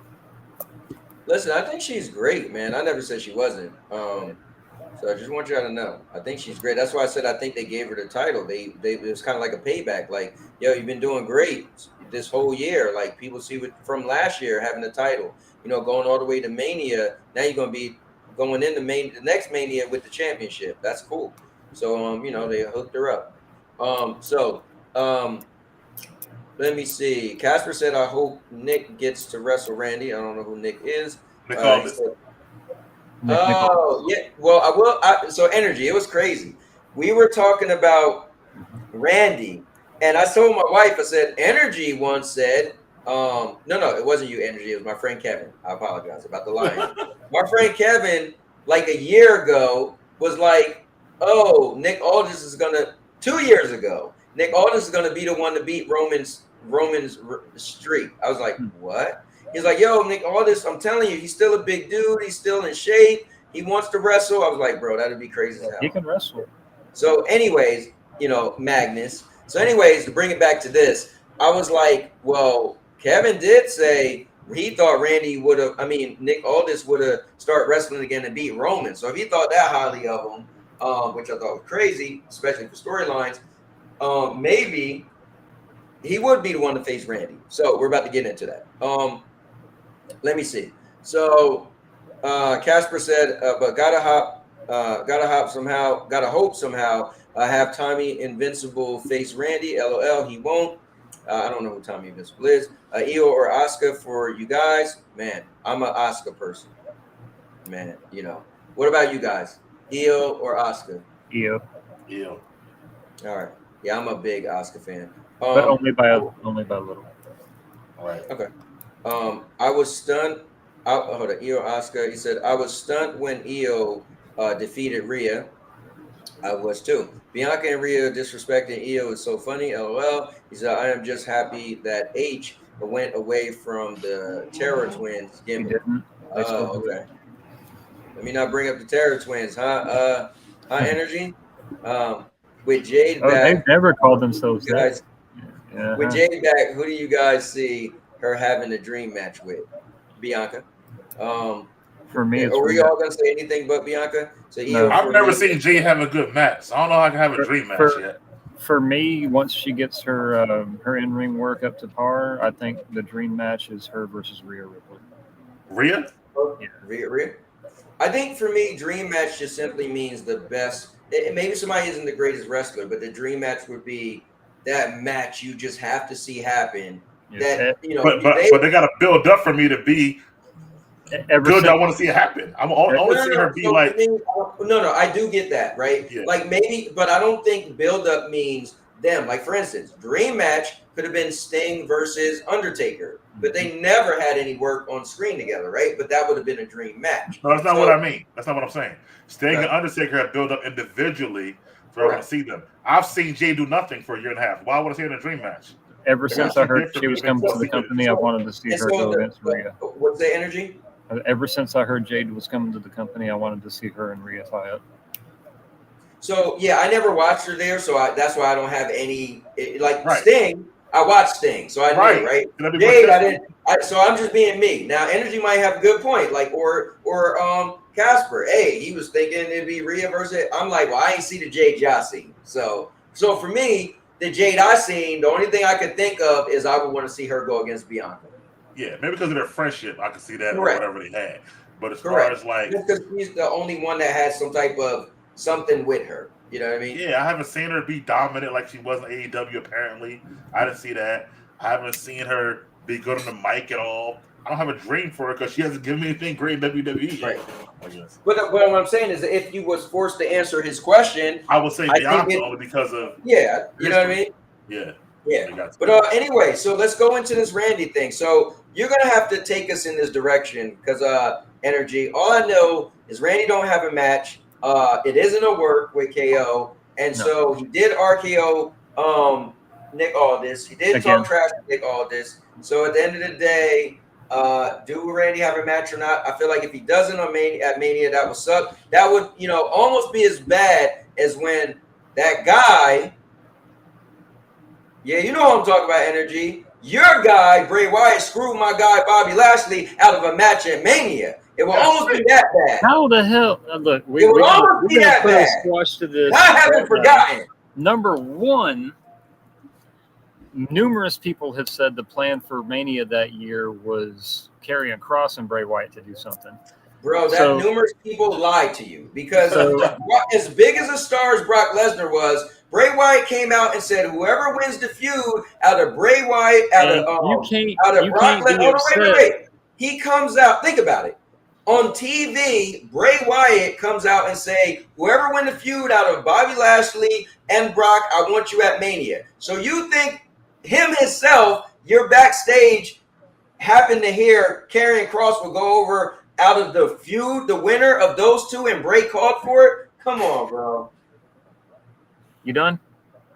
I'm done. You gonna quit crying about that bum Bobby Lashley? He didn't get. I'm done. All right. How you gonna get? Look, Bray Wyatt got sick. It eventually took his life. You can't put that on him, man. He didn't screw your boy. Your boy didn't earn it. All right, whatever. No, Mike, do not shake your head, because that was the match at Mania, and it didn't happen because Bray got sick. If we being real, that was the match at Mania, and it didn't happen because Bray got sick. So Bray screwed Bobby ended up leaving the company anyway because Bobby just wasn't. No, they end up giving Bobby the Andre the Giant Memorial. They was like, well, you can do that. And they didn't do nothing with it. He put together the Street Profits. No one does nothing with it. They became the Pride. They became the Pride. They were starting to get over, and then he just left. He just said, anyways. How's Bobby doing AEW? I don't watch him. How's Bobby doing AEW right now?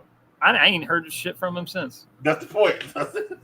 You know what? I'll deal with you. I don't watch AEW though, but I know his name don't never pop up whenever people talk about AEW. Even though think he got back with the Hurt Syndicate now. I think. Who's that? Talking about Bobby at AEW. Oh, Bobby, yeah. People don't talk about that bum because he ain't. Yeah. He ain't. All right. Anyway, so go ahead. Tell us about this Randy thing. But Randy, okay, so he was supposed to work Kevin Owens. Kevin Owens has a legit neck injury. Apparently, it needs surgery. So it would just be a shame if Randy didn't have a match. Right. I think we can all, even those of us that don't really like Randy too much. I love Randy. I mean, he's an amazing wrestler, but and he's grown. He's grown on me because his attitude's changed over the years. I used to not be able to stand him. He's grown on me a little bit. The dude does need something to do at Mania, even if it's just one of those little filler spots like what Shane and Miz were supposed to do when Shane tore both his quads. I would love to see Nick Aldis come out the suit and put on the tights, lace up his boots for one night, because I think the WWE fans need to see what he can do in the ring. I think Randy would be the perfect person to showcase that. And I think him and Randy could have a really entertaining 5-10 minute match. But yeah, I think Randy does need something to do, and I think Nick Aldis would be somebody to, if not him, then maybe a Ludwig Kaiser or somebody else that. There's a couple of people, Kaiser, Karrion Kross, like these guys need something to do. It's not like the weekend's tied up. Give them boys a payday. Let them come out and face Randy. So then we'll end off on Mike. I think I would like to see it be Nick Aldis. They got a story there, that recent story, but they got a story there.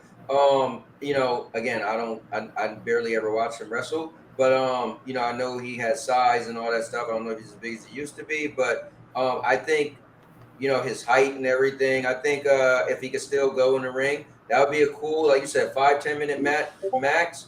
Him against Randy. At least let the WWE audience get to see what he used to do before he totally say he retire. Because I watched a video where he said he'll never say never, but it just has to make sense for him. It's Nick Aldis. So that would be cool, just for him to say, look, man, I got a match. And I went against Randy Orton in WWE, So, I'll just say Nick Aldis. But it would suck if Randy doesn't have a match. I will say that. I agree. It would suck. I could see, like, whoever it is, just to get the crowd, for him to pop when his music starts and the crowd singing his song and stuff like that. I think it'll be pretty cool. Ultimately, I do want to see Randy get in bigger matches. I mean, Cena's back for the next 7 months or whatever, 8 months. He should definitely get involved somewhere with that. He been talking about this coding thing for a while, with that too. So, but just for now, I mean, Nick is only 38 years old. He's not even that old, you know what I mean? And so I think he still, got it in him to give a match. If he gave him a week to prepare, I think he'll be fine. Like I said, 5-10 minutes, RKO at the end, crowd's happy, boom. And then KO's now gone. The problem is that KO and this Randy thing was built up. It's a feud. KO's now actually gone. So my thing is, you got to get Randy somewhere with some meat on the bone. You know what I mean? So after Aldis, I don't know where Randy goes from there, but I'm hoping it's something good. Maybe Drew. I don't know, but something good. But I would say yeah, get him under Aldis. I don't know who else I would take for that. Like I Well, wouldn't let's start say this. with like Cross or who's on a whole other brand. Whoever talked to Randy and probably who knows how long, but just nobody random. Unless you're going to bring in a new dude, not new dude, but back Aleister Black or whatever, or whatever his name is from WWE. However, Mekhi Black. But however, the problem with that is you can't bring him back for his first match to be an L, and Randy also can't lose, so that ain't gonna work. So probably should be Aldis. I think. Let me ask you this though. I think Randy and the voices, and now Kevin's gone. The only thing that was stopping Randy for having a good turn as heel was Kevin Owens already being a heel. But now we could get Randy to be it. Like if we're like, what should Randy do? If instantly Randy's a heel, sky's the limits. It's open. I was going to say, what if the rumors of the Rock Cena third man thing? What if Randy ends up being that third man? It's not even a second man. We'll get to this last match, but I don't agree with that. But I would talk my go off on this last match. I did want to say though, the reason I kept throwing Karrion's name in there for that Randy match is because whenever KO announced that he was legitimately injured, Karrion was like, "Hey, look, if Randy needs somebody to work, I'll step up and I'll work him." No. You sit yourself down in the back corners of Raw. You probably wrestling on the house shows. That's where you stay at. No. I mean, he is wrestling AJ tonight. Tonight, yeah, he wrestling AJ, so we'll see about that. But he'll probably lose because AJ, he'll either lose or they'll have Logan Paul there to get him a win. But, either way, I think the smartest thing they could do is make Logan make AJ lose the Cross, so now Cross get a little push. You know what I mean? So, and then that builds more fuel for the fire for AJ now. All right, so we are at the home stretch. Let me just read this last part. Let me see. Remember, we can always rewind. Raw's on Netflix now, so we ain't gotta be right on time no more. That is true. That is some. Well, I was always watching it anyway later on, but we'll leave that alone. But let me see. But that was definitely a good question he asked us about who would be Jay's dream match, because it was a good little thing we had on there. Let me see. EO for me as well. He said Swerve is more over than Bobby in AEW. LOL. And then just hope. Yeah, nobody want to see Solo. Oh, he said just hope it's not Solo. Solo versus Bobby, I can see that. No, I mean, sorry, Solo versus Randy, I can see that. I mean, I would like to see Randy face a face so he could go off into a heel thing. But I mean, the thing is, we still got Monday, which that's SmackDown is Friday, but so we still got Friday to see what happens. All right. Anyways, guys, this is what we all here for: Cody versus Cena for the undisputed title. Man, when I wanted Cena to break this streak, I just thought he'll do it I wasn't going to get two things. I wasn't going to get him to break not break the streak, but I wasn't going to get him to break the record, and it was one or the other, right? And it was either Cena turns heel or he breaks the record. Nowhere did I think I would even be talking about both. I thought if anything, you'd probably get him break the record, but not turn heel. I'm possibly getting both. Now, I don't give a damn. I'm going to stick to Cena is winning. Please. I just don't see listen, I know he's leaving soon anyway. I don't think him being a heel, he should be chasing the title to get it. And I also don't want him to not ever get it. So for me, this is a good heel turn. Make him beat Cody. However you do it, make Cody chase to get the belt back from him, or don't get the belt back from him and somebody else. But this storyline could be great for the next 7 months with Cena as heel champion. I don't see the other option being Cody beats Cena. He doesn't need it. The WWE needs this right now, or could use this. They're on fire. Take this fire and just push it. With Cena, what happens if Cena lose? What do you even do? So, it's Cena last Mania ever. I don't even know why my brain didn't say, oh, Cena's going to win the Elimination Chamber so he can main event Mania. Duh, it's his final Mania. My little brain didn't even think that. So let's go big or go home with Cena. Let's make him win this thing at Mania, heel, get the boos, Monday Night Raw, something crazy happen. And plus, you got The Rock. Bro, if you're going to lose after selling out to The Rock and Rock don't even help you win, what was it even for? What? So Cena has to win. I'll leave it there. So there's a few things happening here for me. One, this just the match itself, Cena Cody, and what's happening there. I feel like I agree with you on the outcome. The heel turn, and I'm mad because I had issues before I couldn't get to the post elimination chamber show about the heel turn. I feel like the heel turn and its execution at Elimination Chamber was shocking and all, and it was the greatest, blah, blah, blah. I said the third, but I feel like it hasn't sustained for these last 6 weeks. I feel like partial problem, and I feel like that as much as I wanted to see a heel turn at some point, I feel like it might have really been too late because I feel like now you get this part-time Cena. So he's not really there to be the heel.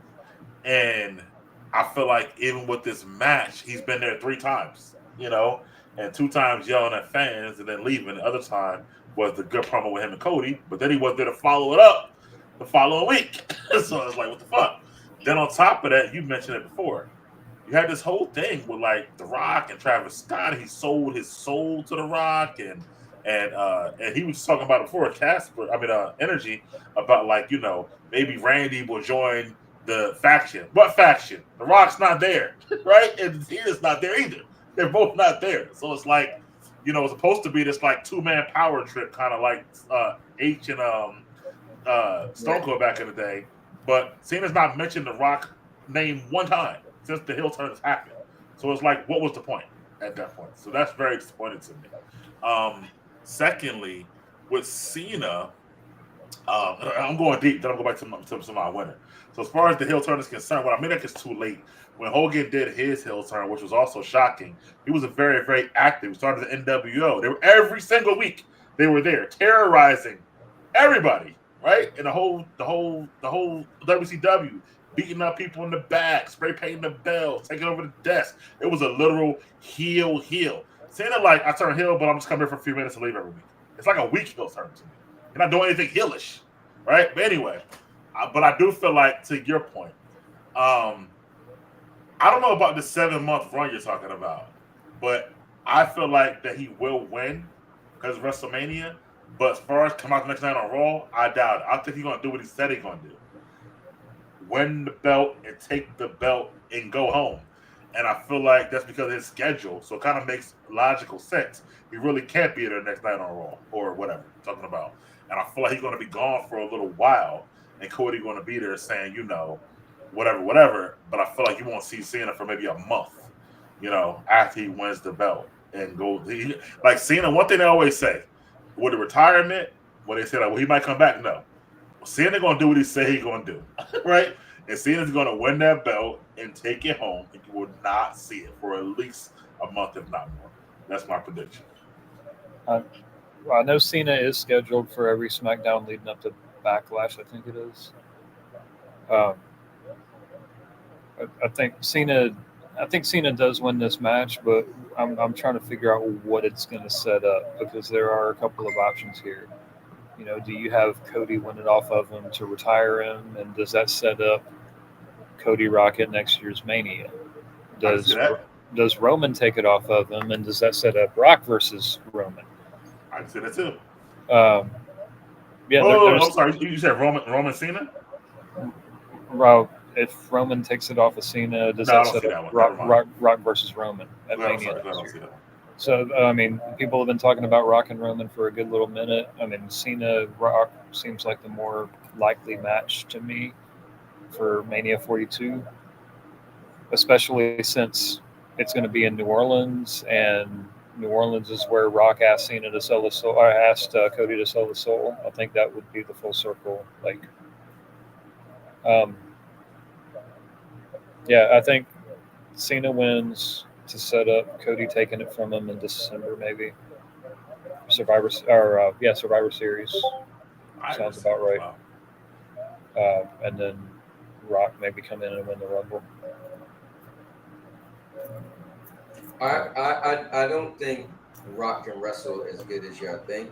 Now, No, I think I never said I never said no, you I'm could. not meaning as a good wrestler, but I don't think Rock is gonna be. If he is in a Rumble, it'll be number 30, Yeah, and or you know, 31. they'll set it up to where like it's literally a few people in there. I think. But I say this. I think Cena. One thing that will help Mike is the fact that Cena said nothing about The Rock at all would be great. Is if The Rock comes out and help because it'll be that defining moment. Like, bro, what was the point? And that is the point. When all chips are down, he just can't beat Cody. You see Cody hit him with one crossroads, and he was stretched, right? And you know he probably gonna hit him with the triple crossroads, and he's gonna be out. But there you have it. Because here's the point: how can you align yourself with The Rock, which is the boss of WWE, the final boss? So sell your soul, and then The Rock is going to allow him to lose. That storyline, I'd be like, that would be I such a agree with you, backlash. and it could have been like this big corporate, almost like the old corporation and stuff like that. If they were there, that's the issue. No, no, definitely. So, but I think maybe that's the point of not mentioning The Rock. But yeah, I was about If to say you I don't mention want him, to see then them he mention needs to The be Rock there. until Mania. Yeah. What'd you say? I was about to say I don't want to see them mention The Rock until Mania. Yeah, at this point, Your yes. casual If fan you needs mention to him forget. now, Yeah, if you mention him now, it's a slap in the Well, face. it's over now. Yeah, at this point, it's Yeah. over. Even if they so not going so if Rock comes out to help them, they ain't going to mention it's going to come out and help them, right? yeah. At some point, we need a full explanation.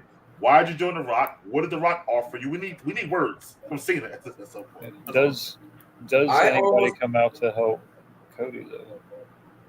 I don't think so. Well, I don't want this to turn into last year's Mania. You know what I Yeah. mean? So, but I think I think this is when WWE is going to be WWE, and you're probably not going to hear Cena actually give that explanation. Because honestly, I feel like this wasn't a WWE idea. This was a Rock idea, inserting himself, and it just feels like this one of the moments where Rock just wanted to have something to do Nah, with it. Triple H said it. I brought the idea to Cena. You know what I mean? But I'm saying I need something to twist it. That's why he brought the Rock in for that part. I think Rock is going to come out and help Cena, and then Stone Cold is going to come out, maybe take the Rock out of the equation, but Cena's still going to get the win. I agree with Energy too. I think Stone Cold will do it because he's gonna be there because he's gonna be there for the Hall of Fame. And he's been turning down a bunch of things. But isn't the Hall of Fame on night one? The Hall of Fame is Friday night after SmackDown, like 2 hours after SmackDown goes off the air. But I mean, he gonna be at Vegas. What I'm saying. So because his match with the night before, 2 nights before. Is it his match with Brett's gonna get inducted by CM Punk? But I do feel like, I don't see Roman and Cena at all. I feel like that's a done deal. But I can see Cody, because Cody did say, Cody has come out and say, oh no, me and Rock got unfinished business. So I can see Cody and Rock maybe at next year's Mania. What I would like to see is Rock come out, get involved, Stone Cold come out, take out the Rock, and while the referee's trying to get them two out of the way, I'd like to see Cena kick Cody in the nuts and hit him with go back to calling the attitude adjustment the FU. That would be dope. Let me ask you this. Even though Rock and Roman was supposed to face each other at Mania, it was the big deal, and then they decided not to. You still don't see Rock and Roman ever having a match? Maybe at Mania 43 or maybe SummerSlam next year when it goes 2 nights. I'm actually Mike. Oh, yes, I'm sorry. No, I think that what's crazy? You talk about The Rock, and I know his wrestling or whatever, blah, blah, he's old now. I don't know how much time Roman got left. Not as a wrestler or in shape. I don't think Roman has the drive anymore. So I feel like he has become like the Conor McGregor of wrestling. Yeah, you might have to get like it used to be. Roman you might be right. You might get Roman at 42. But I do feel like Rock won't. Two things Rock will do. He's going to wrestle Roman. I feel like you're right, and wrestle Cody. I don't know how that's going to happen, but I feel like those are the only two matches left for Rock in his career: Cody and Roman, and that's it. So yeah. I almost feel like Rock don't want to do it anymore though. I felt when he was talking and at that press conference, he was like, you know, it's to the point in wrestling. I feel like he's in the movie, or he's bringing movie. Trying to bring the movie world of wrestling. In wrestling, the end all be all is two people face each other. He was like, I feel like two people nowadays, you know, they don't have to face each other. The climactic clash doesn't have to be a match. I was like, what? Since when? I don't think he has. At the same time, though, he is on the board or whatever. Part of his job is to help sell shit. And, no, and I think I agree with Cowboy. I think Rock has too much fun when he's in the ring messing with people. I think that, like last year, like he wrestled the one night, and then he was a part of the second night. I think he helped make that such a big event as it did last year. Oh, I think he did, but I'm just talking on his words. What he said the last time he was at the press conference, nowhere did he make it sound like he was interested in wrestling at all. If you watch it back, like he literally was anti him wrestling. And yeah, he could be on like, yo, I'm just a corporate heel or whatever like that, which is fine. That's how for me, I felt he was painting it. I was like, wait, you feel like a climactic clash doesn't have to mean some two people get physical? Because you know what he could do is just keep replacing, you know, people like, okay, Cena's gone, retire. Yep. Now I'll replace somebody else to work for me or whatever as a heel. He could have different wrestlers, you know, just under him, stuff like that. Yeah, because we always think, why Cena? Cena needs to give the explanation. But Rock's thing was, I want somebody's soul. I want somebody to be my champion. Well, he wanted Cody to be his champion. Right. So at the end of the day, it's like, what's bigger? Why Cena wanted to do it, or why Rock needed somebody to do it? Well, the thing is, I don't know, honestly. Because also at the same time, you know, it's more about not. It's more what was the Rock. I do want to hear. I'm sorry. I want to hear from Cena. I do want to hear from Cena about it. It's weird that he didn't mention him at all, though. Like not even his name after that. I'm telling you, bro. I think it's everything you said. You said, how they even have a faction? They're both not there. If he mentions The Rock, we're gonna want to see The Rock. If he mentioned The Rock, we need The Rock. I think it's best he said nothing and Rock be the reason he wins at Mania. Okay. Then it's like. That would just be the icing on the cake. Okay, you never said him, and so people are like, bro, for what? You're not even a part of him. Oh, you don't think so? But the moment he's gonna need him is if Rock does that, then it's worth it. So you see WrestleMania ended like Elimination Chamber with Cena and Rock holding their hands high in the middle of the ring. Stuff like that. Okay. Yeah. I agree with that. And then to tie in what you said. Cena can technically take it and go home. Don't show up for a while. You know, other people did it. Brock did it. Roman did it. Really have but this would be in his storyline. Like we was mad. Like where's Brock? And they was like, well, Brock can do what he want. You know, Paul Heyman would say, oh, Roman's tribal chief. But to have a actual heel say, I'm taking this title from y'all, and every time he show up, maybe he have a match and he beat that person. However he do it, and I'm keeping this title from y'all until he finally loses. That would be like, okay, now you got me on a heel not showing up. Because it sucks. You know, when somebody got the belt and don't show up. But I do think Cody ultimately gets it back because he's still the top, you know, babyface or whatever. I do see that. But in the meantime, no, I could see, like I said earlier, right? I could see Punk winning, like I said, and then going on to face Cena. Because they got to hit it. And Punk don't like Cena or Rock. That match has got to happen at some point. Maybe so here's the question. Maybe a SummerSlam. Here's the question I got for you guys, and then we could kind of, because we all said Cena. Who's the people before Cena's over it? You need to have. He needs to be one of his matches. He needs to go against CM Punk. He needs to go against Randy.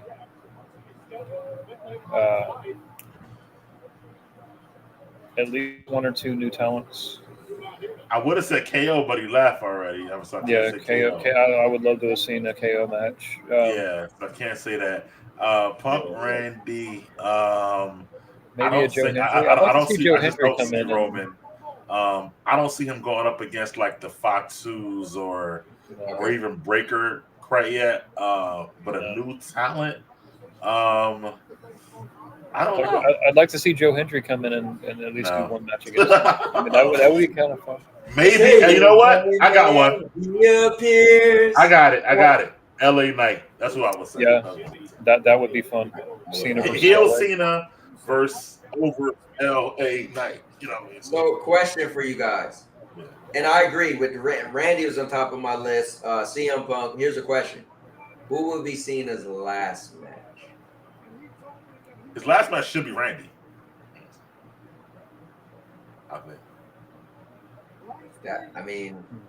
That would be gold. They had the feud for so long. Like, they came up together like that. Think about it. Randy's got 14 times. He ain't far from Cena now.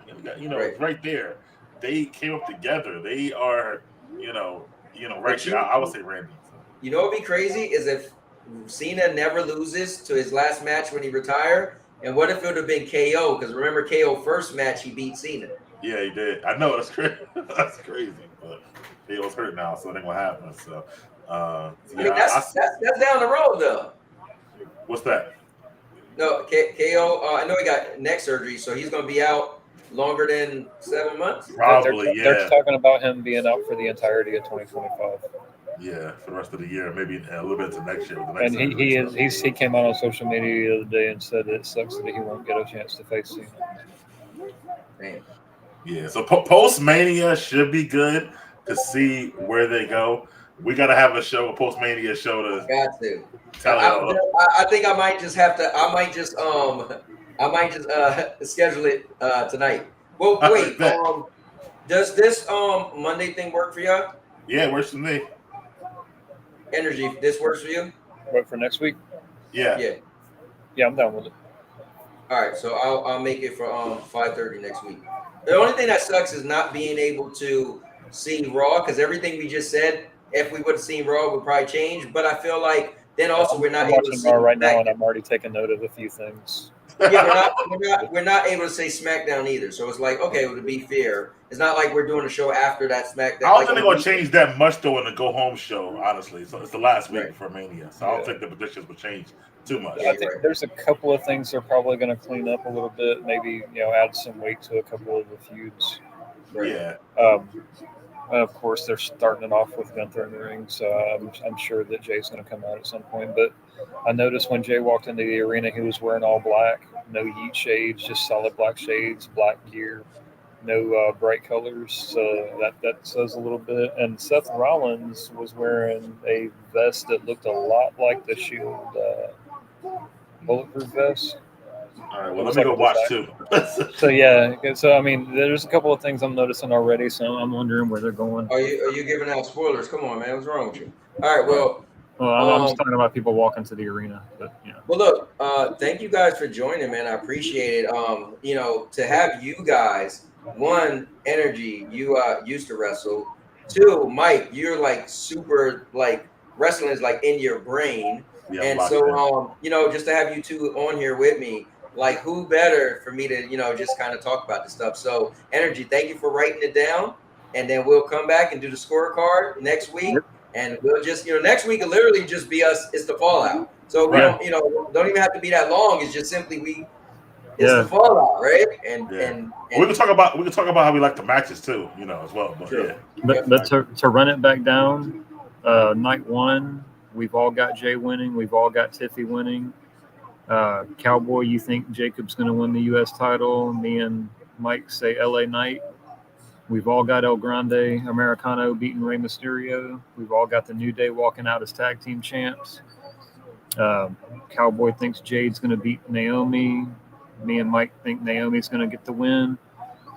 Cowboy and Mike think Punk's going to win this triple threat. I think Seth's going to go over. Sunday, we all got Liv and Raquel. We all got Drew. Cowboy thinks Braun Breaker's going to retain. I think Dom's going to get the Intercontinental belt. Big Mike changed his answer from Finn to Dom. I did. Cowboy thinks Logan's going to beat AJ. Me and Big Mike are really hoping AJ's going to win. Cowboy thinks Bianca's going to win, walk out as women's champ. Me and Mike think it's going to be Io. We've all got Cena winning, and I think we all pretty positive that Nick Aldis is going to face Randy Orton. Or at least that's who we really want to see. Yeah. Sounds good. All right, guys. Well, look, I'm gonna close this thing out. I'll talk to y'all sooner than later. Energy. I'll be talking to you soon. Wednesday. All right. Have a good one. Peace. All right, guys. Later. Later. All right, guys. This was a fun show for me, getting together with the guys. And wow, where does this thing go is the question. So, okay, I can't make this big on the screen, so I'll do this. So with that being said, guys, thanks for watching. Thanks for tuning in. I put out one vlog every day. I'll put out a new one tonight because I didn't do it today because it's going to be my birthday video because my birthday was yesterday. And on Tuesdays, I do my show called Keeping It Real with Cowboy. It's more like a debate show. You kind of have things you want to debate. It's a lot of gaming, but you come on and we can debate, and anybody's welcome to be on the panel or in the chats. And I'll highlight your comments as well. You can even debate somebody in the chat with you or debate somebody on the panel. After that, later on that night, I usually play Monster Hunter. I stream it. So I've been doing that for 6 weeks now, 7 weeks. So that's going to be cool. Monster Hunter Wilds. Wednesdays is my wrestling league called We Wrestle Wednesdays. Been doing that for well over 2 years. And then Thursday, I don't know if I'm doing it every Thursday, but we did it last Thursday, and my wife and I are going to do it again this Thursday. But we're going to do,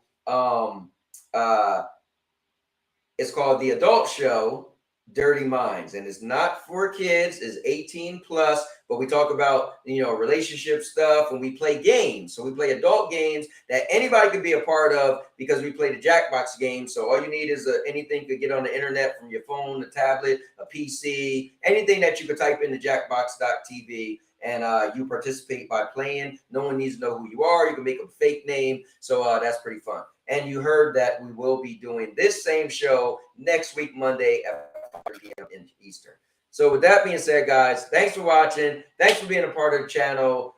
I am going to get out of here and go watch some wrestling. You people are nothing less than epic. I'll see you in the next one. And now, your mama knows. Oh, man. All right, guys. I'll catch you later. Yeah, and just remember, this channel is very interactive. Any comment you have, I'll comment back to you guys, and I'll catch you. Good night, Mama knows.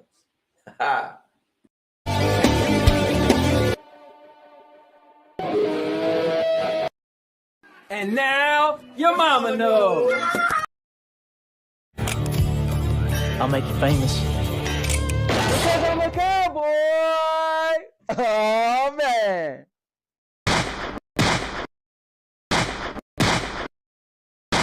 And now, your mama knows. Bruce, unleash the baby god dragon.